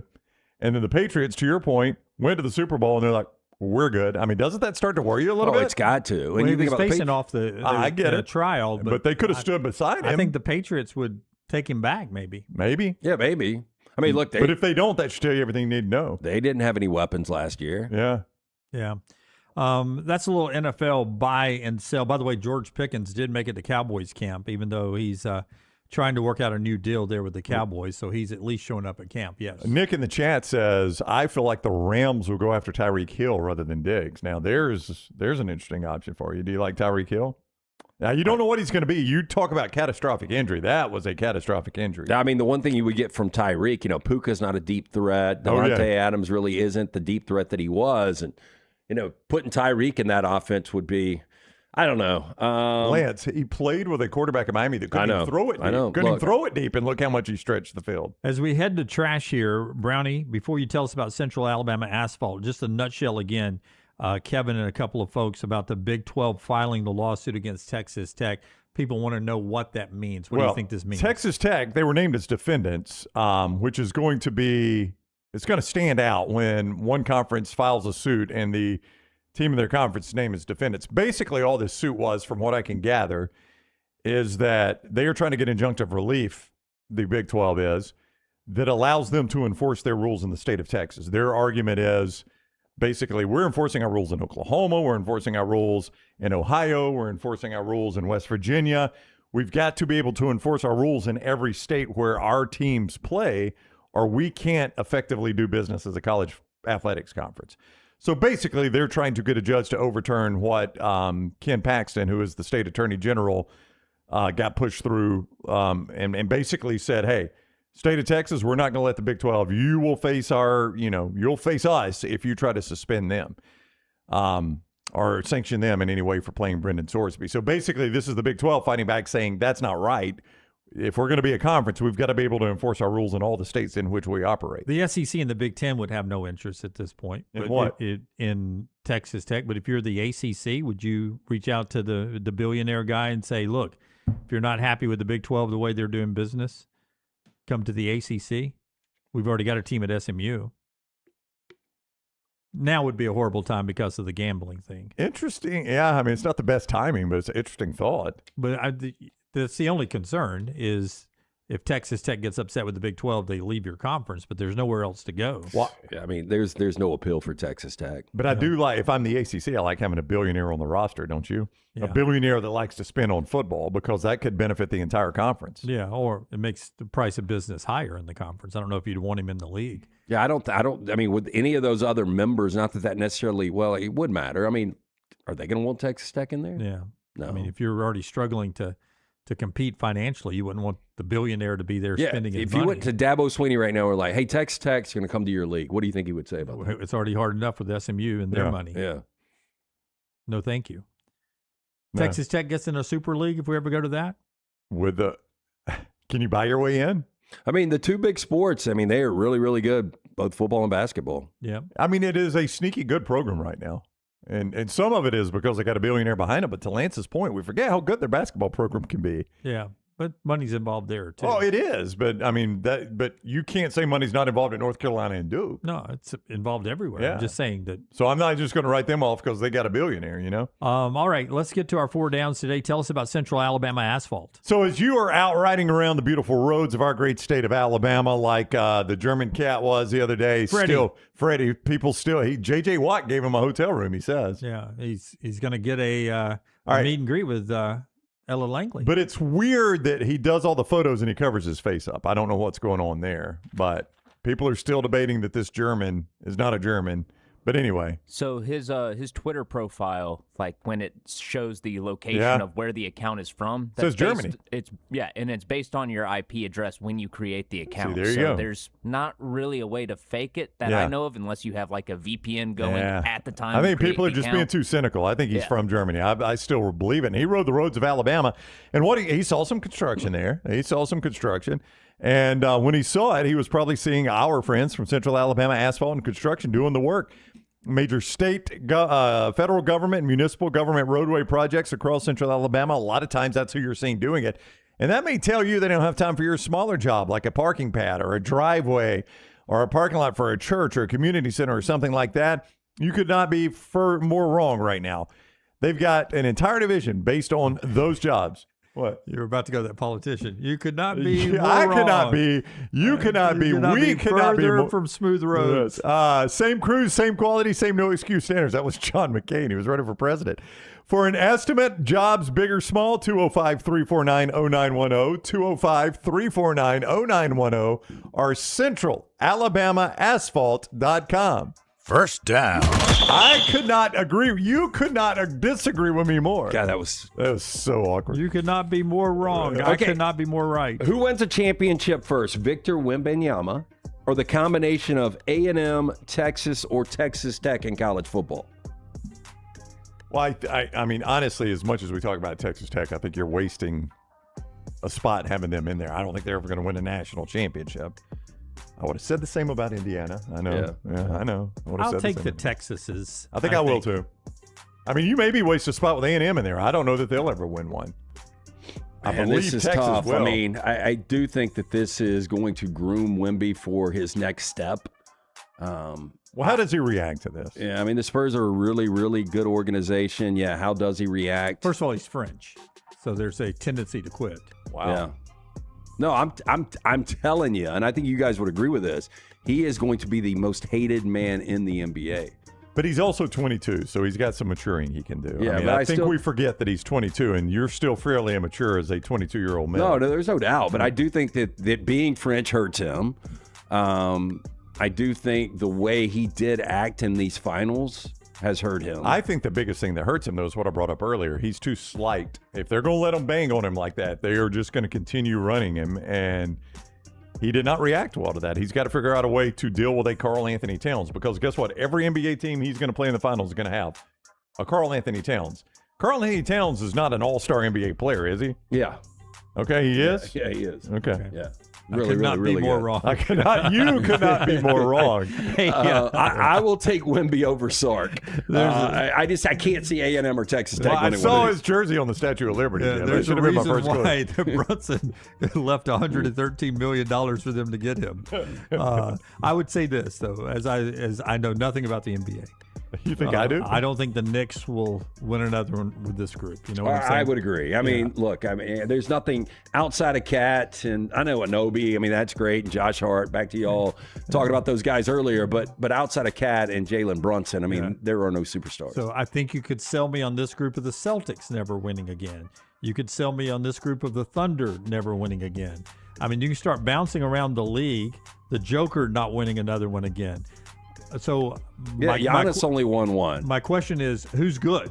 Yeah. Like how many years now without back-to-back champions? We had a different champion 8 years in a row. Is it? I mean, you go back to the bubble. You know, the Lakers. Then our first year here, it was the Bucks. Yeah. We've had no repeat champion. It seems like in 8 years. Yeah, Celtics, Nuggets, Thunder. Yeah, like 8 Knicks. different teams in 8 years. Yeah. So that's what we always say we want, though, you know? And say, I don't know if we do want that. I don't know if we do. Dynasties are good. Yeah. I'm just saying when I say Wemby isn't going to win one before these other guys, I start thinking, well, I don't think the Knicks are going to win it again. Are I the know. Thunder going to Yeah. win it again? Is that Celtics team going to win it? I mean, who's going to win it? But as Forrester said, this is basically Longhorns versus Wemby. I mean, that's what this question is. I mean, A&M is pretty good, and they're recruiting their butts off. Yeah, they Forrester, are. listen to the show. God gave you 2 ears. And one mouth. And 10 fingers. Use the fingers less. Listen more. Second down. Okay, are there more teams in this current World Cup or this upcoming college football season that have legit chance of winning the overall championship? Okay, so I've got 6 teams, I think, in the World Cup that could win it all. Now, Tyler might be able to add to these 6. I had 8 when it started. have you dialed back? Who didn't look good? Brazil, was that the one where everybody's like, ooh? Yeah, Brazil. Well, traditionally, But they Brazil played Morocco. is incredible.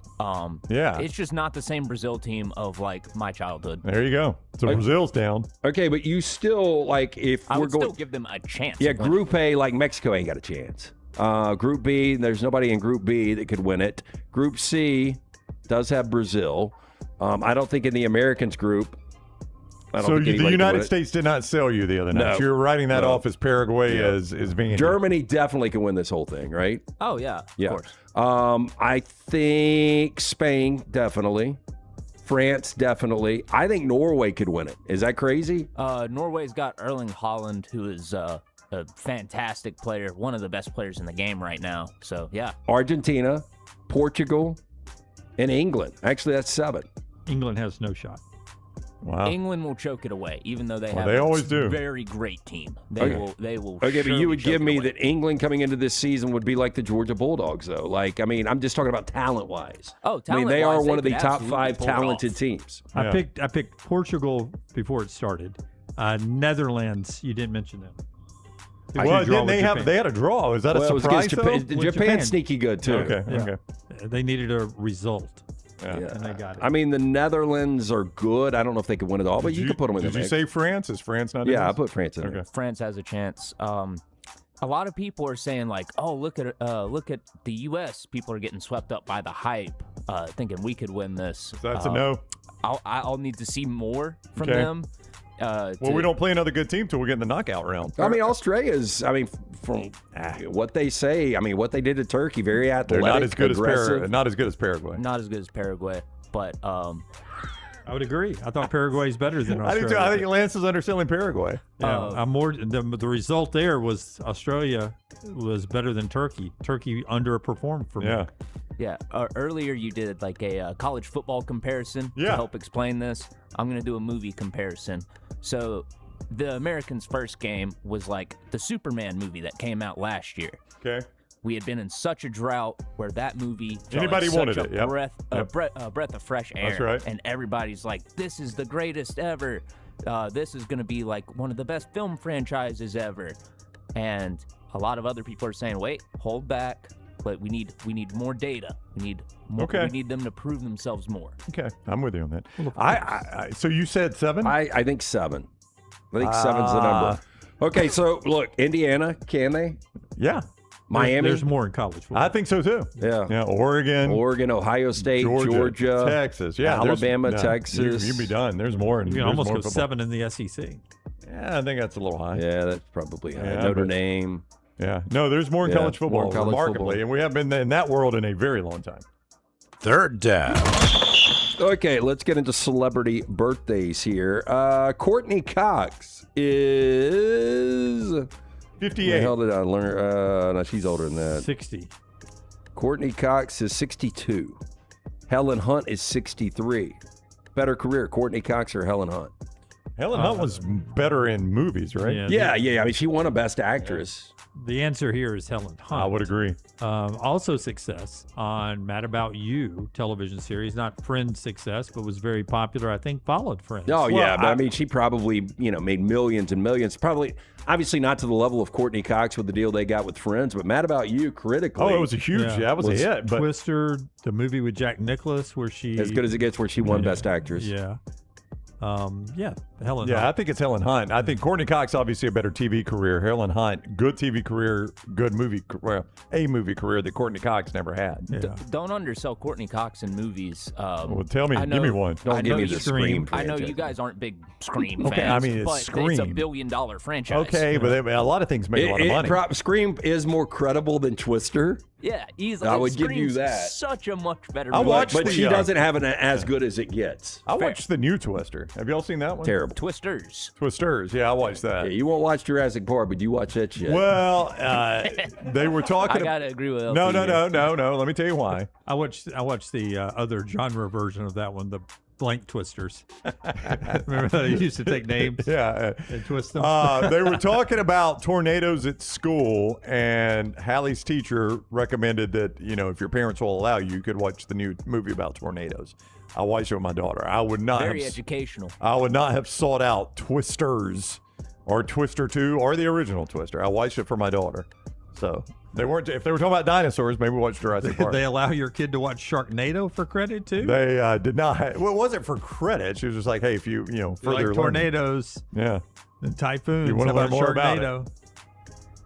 Reminds me of in world history when we watched Mulan to learn about the Chinese empire. That's a bit more of a stretch there.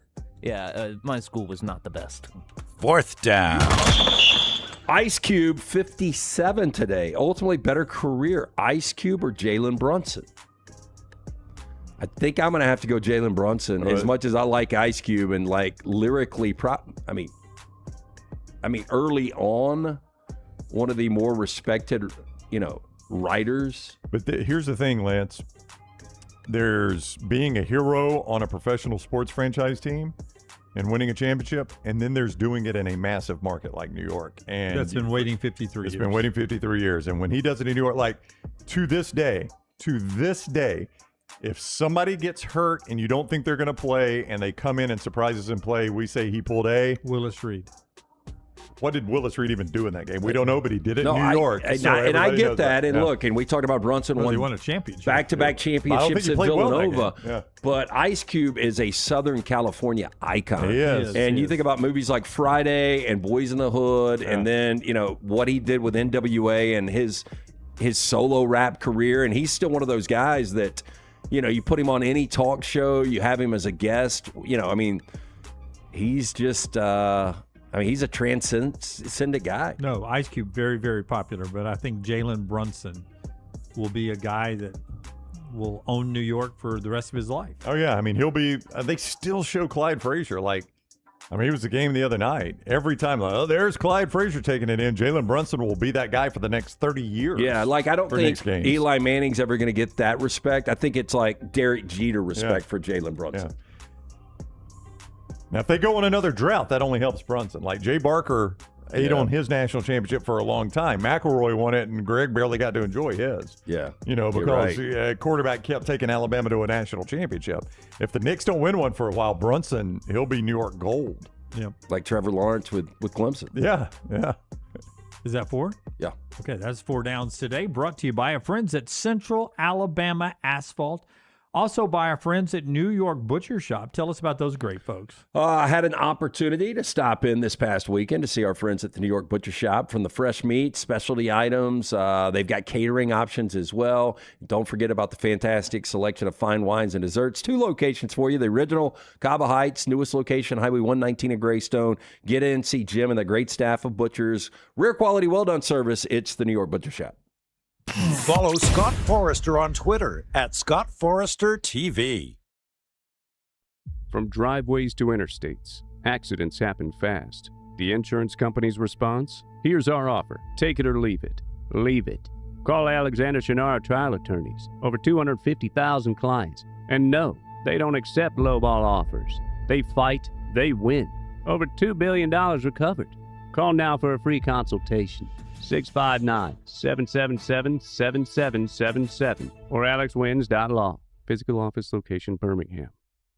Sterling and the fine folks at Champy's Chicken on Highway 119 in Alabaster want to welcome you in for a great lunch or dinner starting at 11 a.m. every day. Chicken that's brined overnight and cooked to order, and the taste of the Delta with those Delta recipe tamales. Champies is perfect for all your tailgating needs this football season. You can also choose Champies for your next party, wedding, or birthday. Great food, great people. Champies Chicken on Highway 119 in Alabaster, and everything online at champieschicken.com. At Central State Bank, we are large enough to serve you and small enough to know you. Manage your money with ease, whether it's mobile banking, hassle-free checking, competitive loans, business solutions, or personalized financial advice. We're your hometown bank with big-time service. Visit us today and experience banking made simple, because at Central State Bank, you come first. Member FDIC. Never miss anything from the next round when you listen on demand through the podcast platform of your choice. Apple, Spotify, iHeart, or Google Podcasts. Wherever you listen, always like, follow, subscribe, and turn on automatic downloads so you catch every part of the next round. Listen anywhere in the world at any time on the Next Round podcast feed, and support the show by following, subscribing, and turning on automatic downloads on any podcast platform. Thanks for always making the next round a big part of your day. Hey, Lance Taylor from the Next Round to tell you about one of our favorite places for breakfast, lunch, and dinner. That is Hamburger Heaven since 1982. Hamburger Heaven has been serving Birmingham's best hamburgers, cheeseburgers, French fries, hand-spun milkshakes, and sandwiches made fresh to order. All of their ingredients are fresh and prepared daily. This includes their beef, always fresh, never frozen, hand-pattied each and every day. For breakfast, lunch, or dinner, visit any of the 4 locations, Highway 280, Irondale, Gardendale, and Homewood. Remember the name Way to Wellness if you're battling weight loss in your life. I'm Jim Dunaway from the Next Round. There was a time I was over 216 pounds until Way to Wellness helped me lose 45 pounds, and now for over 2 years, they've helped me keep that weight off. Here's their website, aplanforme.com, aplanforme.com. That's a great name for a website because there's no cookie-cutter plan. Everything is designed specifically for you. No contract, no sign-up fees, and your first consultation is free at Way to Wellness. Stop by the New York Butcher Shop and pick up the finest in certified Angus prime beef steaks and burgers, premium pork chops, ribs, and all-natural chicken cut to order just for you. Their chef-prepared entrees and side dishes are the perfect dinner-to-go choice for your family and are ready to heat at home. With a great selection of fine wines and desserts, the New York Butcher Shop is your one-stop dinner shop. 2 locations to serve you, Cahaba Heights and on Highway 119 in Greystone. The New York Butcher Shop, rare quality, well-done service. Hey, let me tell you about our friends at Urology Centers of Alabama. Compassionate and comprehensive urological care with 35 physicians, 17 locations across Alabama. Their patient-centered approach to all of your urological needs. Remember, they've got that new men's health center. It is beautiful, helping men with a wide range of sensitive male issues in a comfortable environment. You can always go online, visit urologycentersalabama.com, schedule an appointment with one of their many urologists today.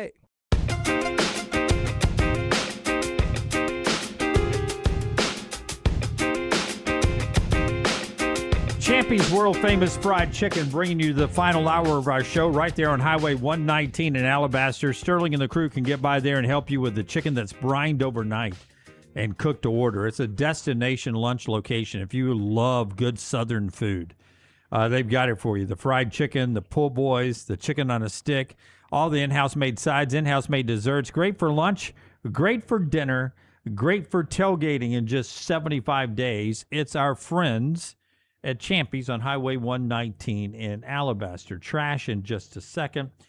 Four-Star, I sent you a graphic. It was Lance, I believe, that was talking about just how everything is just chaotic now in sports. That it's just the craziest time to be a sports fan, the craziest time to be alive. And the folks at BetMGM put this out. Anything is possible in 2026. The Knicks have won the finals. Indiana's the national championship in football. Sam Darnold is your NFL reigning Super Bowl champion quarterback. The White Sox are in first place. Americans won hockey gold again. Arsenal won the Premier League, which was a massive upset. The Big Ten actually won the NCAA basketball tournament. Just some massive things. Indiana's got 2 NFL football teams now. Oh, hey, look, I think the apocalypse is here. If the United States won the World Cup. I mean, if you're going to do it, look, anything's possible in 2026. I can't believe you and Tyler have discounted them so quickly. I keep seeing more on this, not UFOs, what are we calling them? UAPs. UAPs, more and more of that. I've seen there's more and more time travelers coming back to warn us about how the end of civilization is coming. Well, you don't know. Yeah, we don't know yet. Yeah, that's right. I saw a photo of this guy, and it's like, that was my grandfather in World War I, and you see he's got a cell phone. Like, he was a time traveler. He's got his iPhone on him. I know. Like, that's going around. That was like in the Daily Mirror or something. I've seen stuff like that. So I'm just saying, if the United States wins the World Cup, I think it's upon us. Listen, the United States of my lifetime loses to Australia Friday. Wouldn't you agree with that? That would be the United States of our draw. Result. Yeah, and a very, very lackluster performance. That would be the United States the rest of my life. I'm like Tyler. If they go out and they're really good against Australia, don't know why I said it that way. If they go out and they're really good against Australia, I try to mix the accent in. Yeah, you did. Yeah. Australia? Yeah, I did. I tried to mix it in. I don't know why. But if they go out and they're really good against them, will you start to believe it'll look different? No. I think that I won't believe until you get to the knockout round and you start winning significant games. Yeah, it won't. But I've seen them in the round of 16. When they get to the quarterfinals, the round of 8. But round of 8, you start to believe. Then I'll be like, okay, we've done something. Let's back it up 730 days. Let's go June 15th of 2024. If we're sitting here and I'm like, okay, we got the World Cup in 2 years. Is there a better chance the United States wins their first ever World Cup, or in the next 2 years, Indiana wins a national championship football? You guys would have said World Cup. Not even close. No, you're right about like, that. At least they're going to qualify. You're right about Indiana that. has no shot. Yeah, you're absolutely correct. I think I'd go U.S. win World Cup. I would have said standard Lance question. The answer is neither, but I'm going to pick one. Okay, throw in there the fact the state of Indiana will have 2 NFL franchises.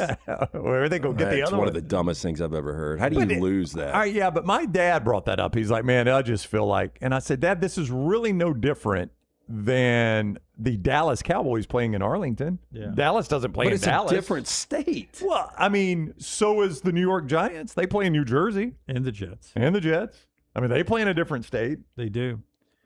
I guess. I mean, there was something iconic, like Soldier Field, outside of the history, is kind of a shithole, but the location. I mean, there is something about that downtown location. With that I get great it. No. city. I'm with you on that. I'm just saying them moving to Indiana doesn't really change it for me. It's literally the outskirts of Chicago. Well, I don't think it changes it for us, but I think if you're a Chicago sports fan that lives in the city, you're like, what are we doing? Hasn't Washington, the Redskins / Commanders been in Virginia for a long time? They haven't been in D.C. since they left RFK. Yeah. And I can't remember which. Kansas City plays in Missouri, right? Now, I still know they're in or do they play in Kansas? They're in Missouri, yeah. Where you would expect Kansas City to play. Well, I know, but that's what I'm saying. I couldn't remember if they played in Kansas or in Missouri. That's what I was asking. Yes, I think I'm 99% sure. The Chiefs are in Kansas City, Missouri. They're in Kansas City, Missouri, not Kansas City, Kansas. Yes. But if they played across the border in Kansas City, Kansas, it wouldn't bother you. Well, look, that city needs to pick a state. Well, Kansas is right there in the name. What if I told you there was an NBA franchise that once was called the Kansas City Omaha Kings? They had all that in their name? That's too much.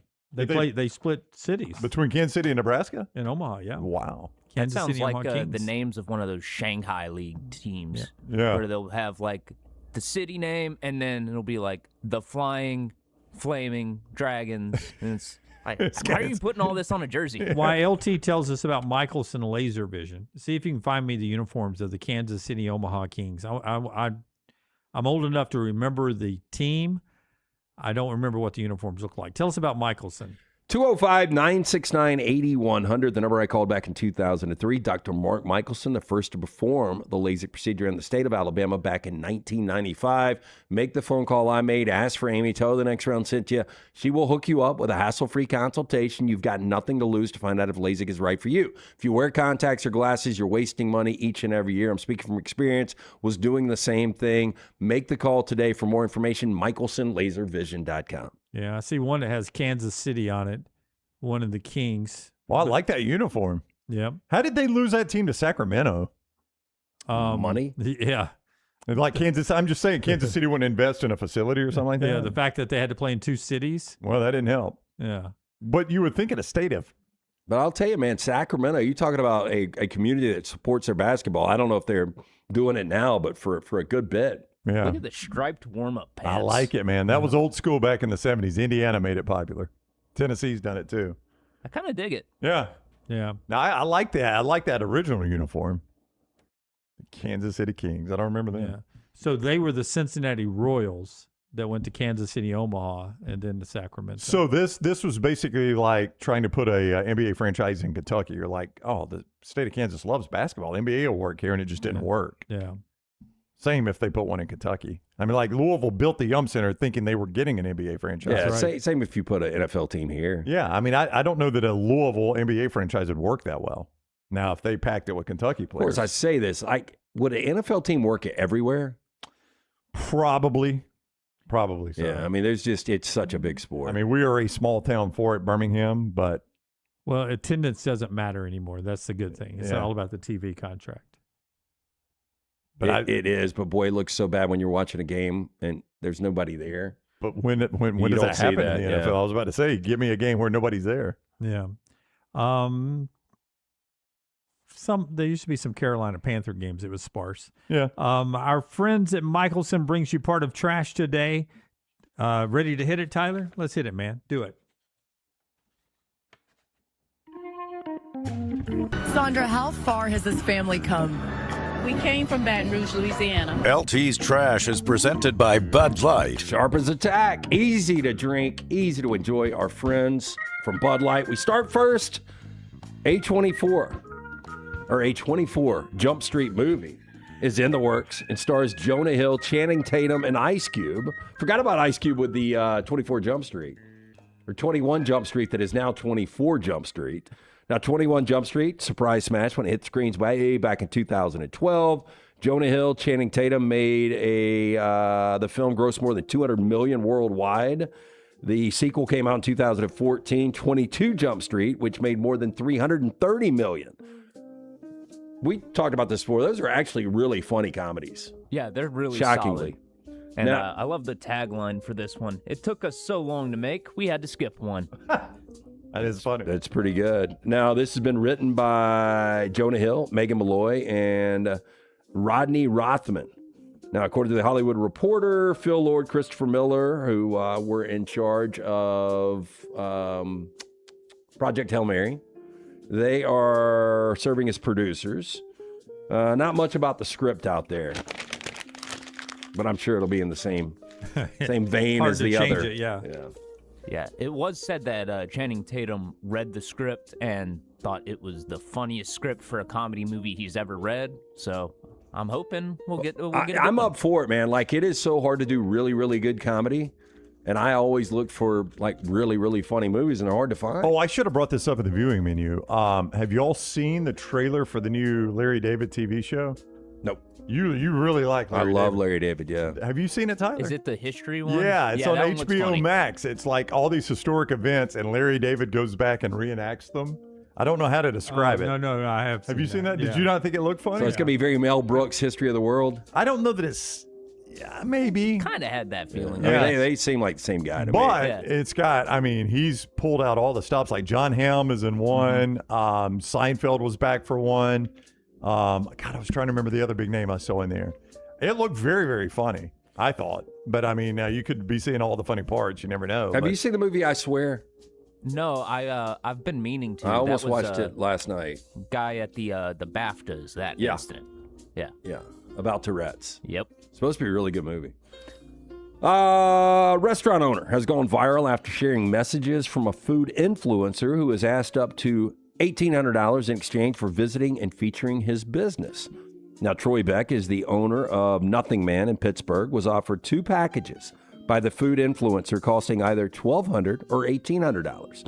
Now, the screenshots are spread across X after he revealed the pricing before later showing the creator threatened legal action over the post. Beck first shared the exchange with the caption, quote, "The life of a restaurateur."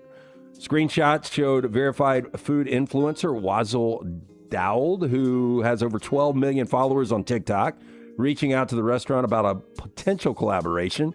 He went on to say, quote, "Hey, I'm going to be in your area June 22nd to 25th. Would love to stop by and feature your restaurant.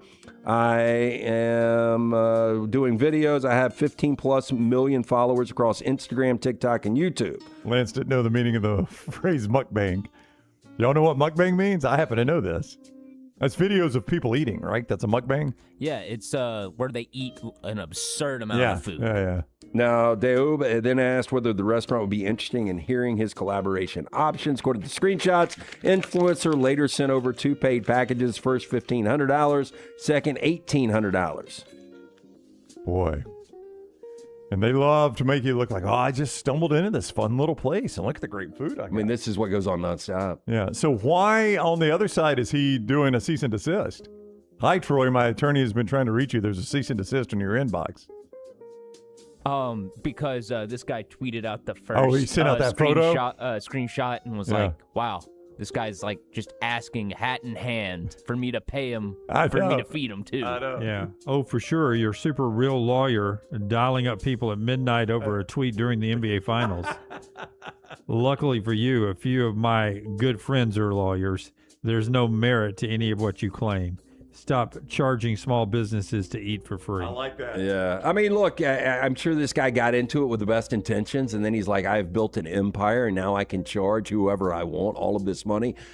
Be happy and make your social media money that's coming in on 15 million followers, right? Yeah, you already get to make a living just going around and trying different foods. Yeah. People are so greedy. Why do you have to be a douche, too? Yeah.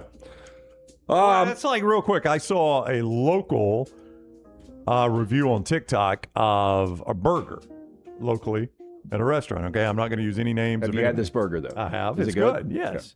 Okay. And I like the restaurant. And the guy's like, oh, there's just too much tomato. And there's 2 slices of tomato. There's too much tomato. I'm like, well, brother, they're not welded on. You can take a tomato off. I mean, why do you do a video bitching about there's too much tomato? There's 2. Take a slice off if it's too much. What's he saying? They prepare it with the tomato, and it's... Well, yeah. All right. Well, take one off if that's too much tomato for you. Maybe that's his only criticism. That's pretty good criticism. Yeah, but he just kept going on and on about it. Well, I liked it, except there was too much tomato. Typically, I'll see like the food reviewers, they'll just like order it as it comes and eat it like that because that's the item on the menu. Okay. But, yeah, it just gets weird when it gets to like personal preferences. Yeah. It's like, well, I don't like lettuce on my burger. Yeah. It's Well, like, then take the lettuce off. Burger. Yeah, just take it off. Okay, I don't know where this is. I'm going to assume it's overseas, but a man's PC saved his life by deflecting a bullet away from him while he slept after his neighbor accidentally discharged a firearm. Now, in the post that has gone viral on Reddit, Angel Babies explained that he was asleep in the middle of the night when he was suddenly woken up by a loud bang and the feeling of glass landing on his face. Now, before he had time to figure out what happened, That's his not glass. crying neighbor arrived, quote, shaking and terrified that she had hurt someone. She claimed that her firearm was accidentally discharged by her dog, causing a bullet to be fired through the wall and into the bedroom. Now, He yelled thankfully, at that dog one too many times. That dog's getting back. the gaming PC was on the way, deflected the bullet away from him while he slept. Nobody was injured. The only casualties were the PC. Took 3 days to clean up all the glass. Wow. I don't buy the dog discharging firearm. We see it all the time. Yeah, it we've seems seen like. that story before. I think it killed a man once, or almost killed a man. Yeah. I don't know. People are dumb with their guns. I would agree with that. I believe that it's happened more than enough times. Somebody just leaves it sitting on a table. Dog knocks goes it off on and it the discharges. onto the coffee table to get some potato chips, steps on the gun. Yeah. I don't know. And finally, following the World Cup opening ceremony, many fans convinced that a Shakira body double was used in her performance. Now, the 2026 World Cup officially underway, with co-host Mexico beating South Africa in the first match. But before kickoff, the show was headlined by Shakira, who performed the official World Cup anthem for North America. Once music had stopped and the fireworks ended, fans online were adamant that it wasn't actually Shakira they had been watching. Following the ceremony, a theory started to gain a little traction online that a, quote, stunt double had been actually used in Shakira's place. Fans claim You mispronounced it. Shakira, guys. Come on. that does not look like her on the It does not left. look like her. I'm with you. Yeah. I mean, everybody can have a weird day, weird hair day or something like that, but those two do not look like the same person. No, not at all.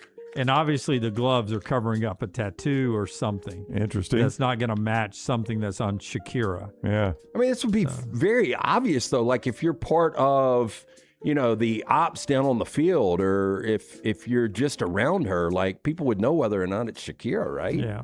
Probably had to sign a NDA to do that. A few years back, there was a rapper named MF Doom. He used to wear this metal, Dr. Doom kind of mask, and he would just send imposters out to his shows while he sat at home to collect the money. Wow. Because you're not going to know it's him. He's got a mask on. That's a good point. Yeah. Marshmallow could do that, right? Oh, yeah. I'm sure he does. Yeah. All right. That is Trash Today, brought to you by our wonderful folks at Bud Light. Easy to drink, easy to enjoy. Bud Light on the south lawn of the White House yesterday with the UFC Freedom 250 as well. They were the official beer there at the White House yesterday for that big UFC. Were people event. drinking beer on the White House lawn? The sponsorship was everywhere. Yeah, I'm just wondering. I don't know. I didn't I'm watch sure it. they were. I know They had to have concessions. President Trump had a large section of the tickets. Dana White controlled another section, and then the remainder were given just to the United States military. So a lot of it were soldiers. So, but I don't know. I didn't watch it. But I would assume that's the first time somebody has drank a beer on the White House lawn. No, you remember the beer? Presidents can walk out and I get that. The beer summit. Don't you remember? I can't remember who was involved, but I think it was definitely President Obama. And there was some sort of social issue. The plumber guy. Maybe Plumber so, Joe. but they had a beer summit. They sat down and they drank a beer, and everybody talked their sides out for the cameras. Yeah. Plumber Joe. Plumber Joe. I'm going to guess it's Plumber There it Joe. is. Look, Tyler found a picture real quick. There they are on the White House lawn having a beer. They called it the beer summit. I'll never forget that. Now, I can't remember what the controversy was or if it even settled it. Now, where's the plumber? No, you got conflicting stories. I think this was something else. But yeah, it was a beer summit. I mean, Frank Underwood used to get his ribs snuck in. National controversy over racial profiling. Yeah. It brought together Harvard scholar Henry Louis Gates Jr. and Cambridge Police Sergeant James Crowley. Yeah, there you go. It didn't work. Yeah, it did not. But good I effort don't by think it President did. Obama. Everybody's tried. They tried different ways. Yep. Do you think they said cheers? I don't know. Doesn't look like the guy across the way is saying anything. He does not seem happy to be there. Boy, he's staring down that beer, though, isn't he? I mean, Obama's ready to get it. He's rolled up that sleeve. President Obama's like, we're going to start drinking. Let's go. Let's get after it. Let's go. Day drinking, I'm getting paid for it? Yeah. All right, that's the show today. We're back with you tomorrow, 9 a.m. Central Time. A new next reel is just hours away now. Maybe about 22 hours away, but hours away, right? Yeah, that sounds about right, Yeah, because I'll have to edit when I get home. A new OG kickoff is coming up today or tomorrow from Connor O'Gara. A new live show with Connor is Friday. Don't forget to make that appointment, watching and listening every Friday at 8 a.m. Central Time, a live Connor O'Gara show and the OG kickoff between now and then with him and Will. And Jake and Mick, they get you going with Last Call all the time, talking about everything down on the Gulf Coast, part of our Next Round family. Until next time, God bless you and God bless America.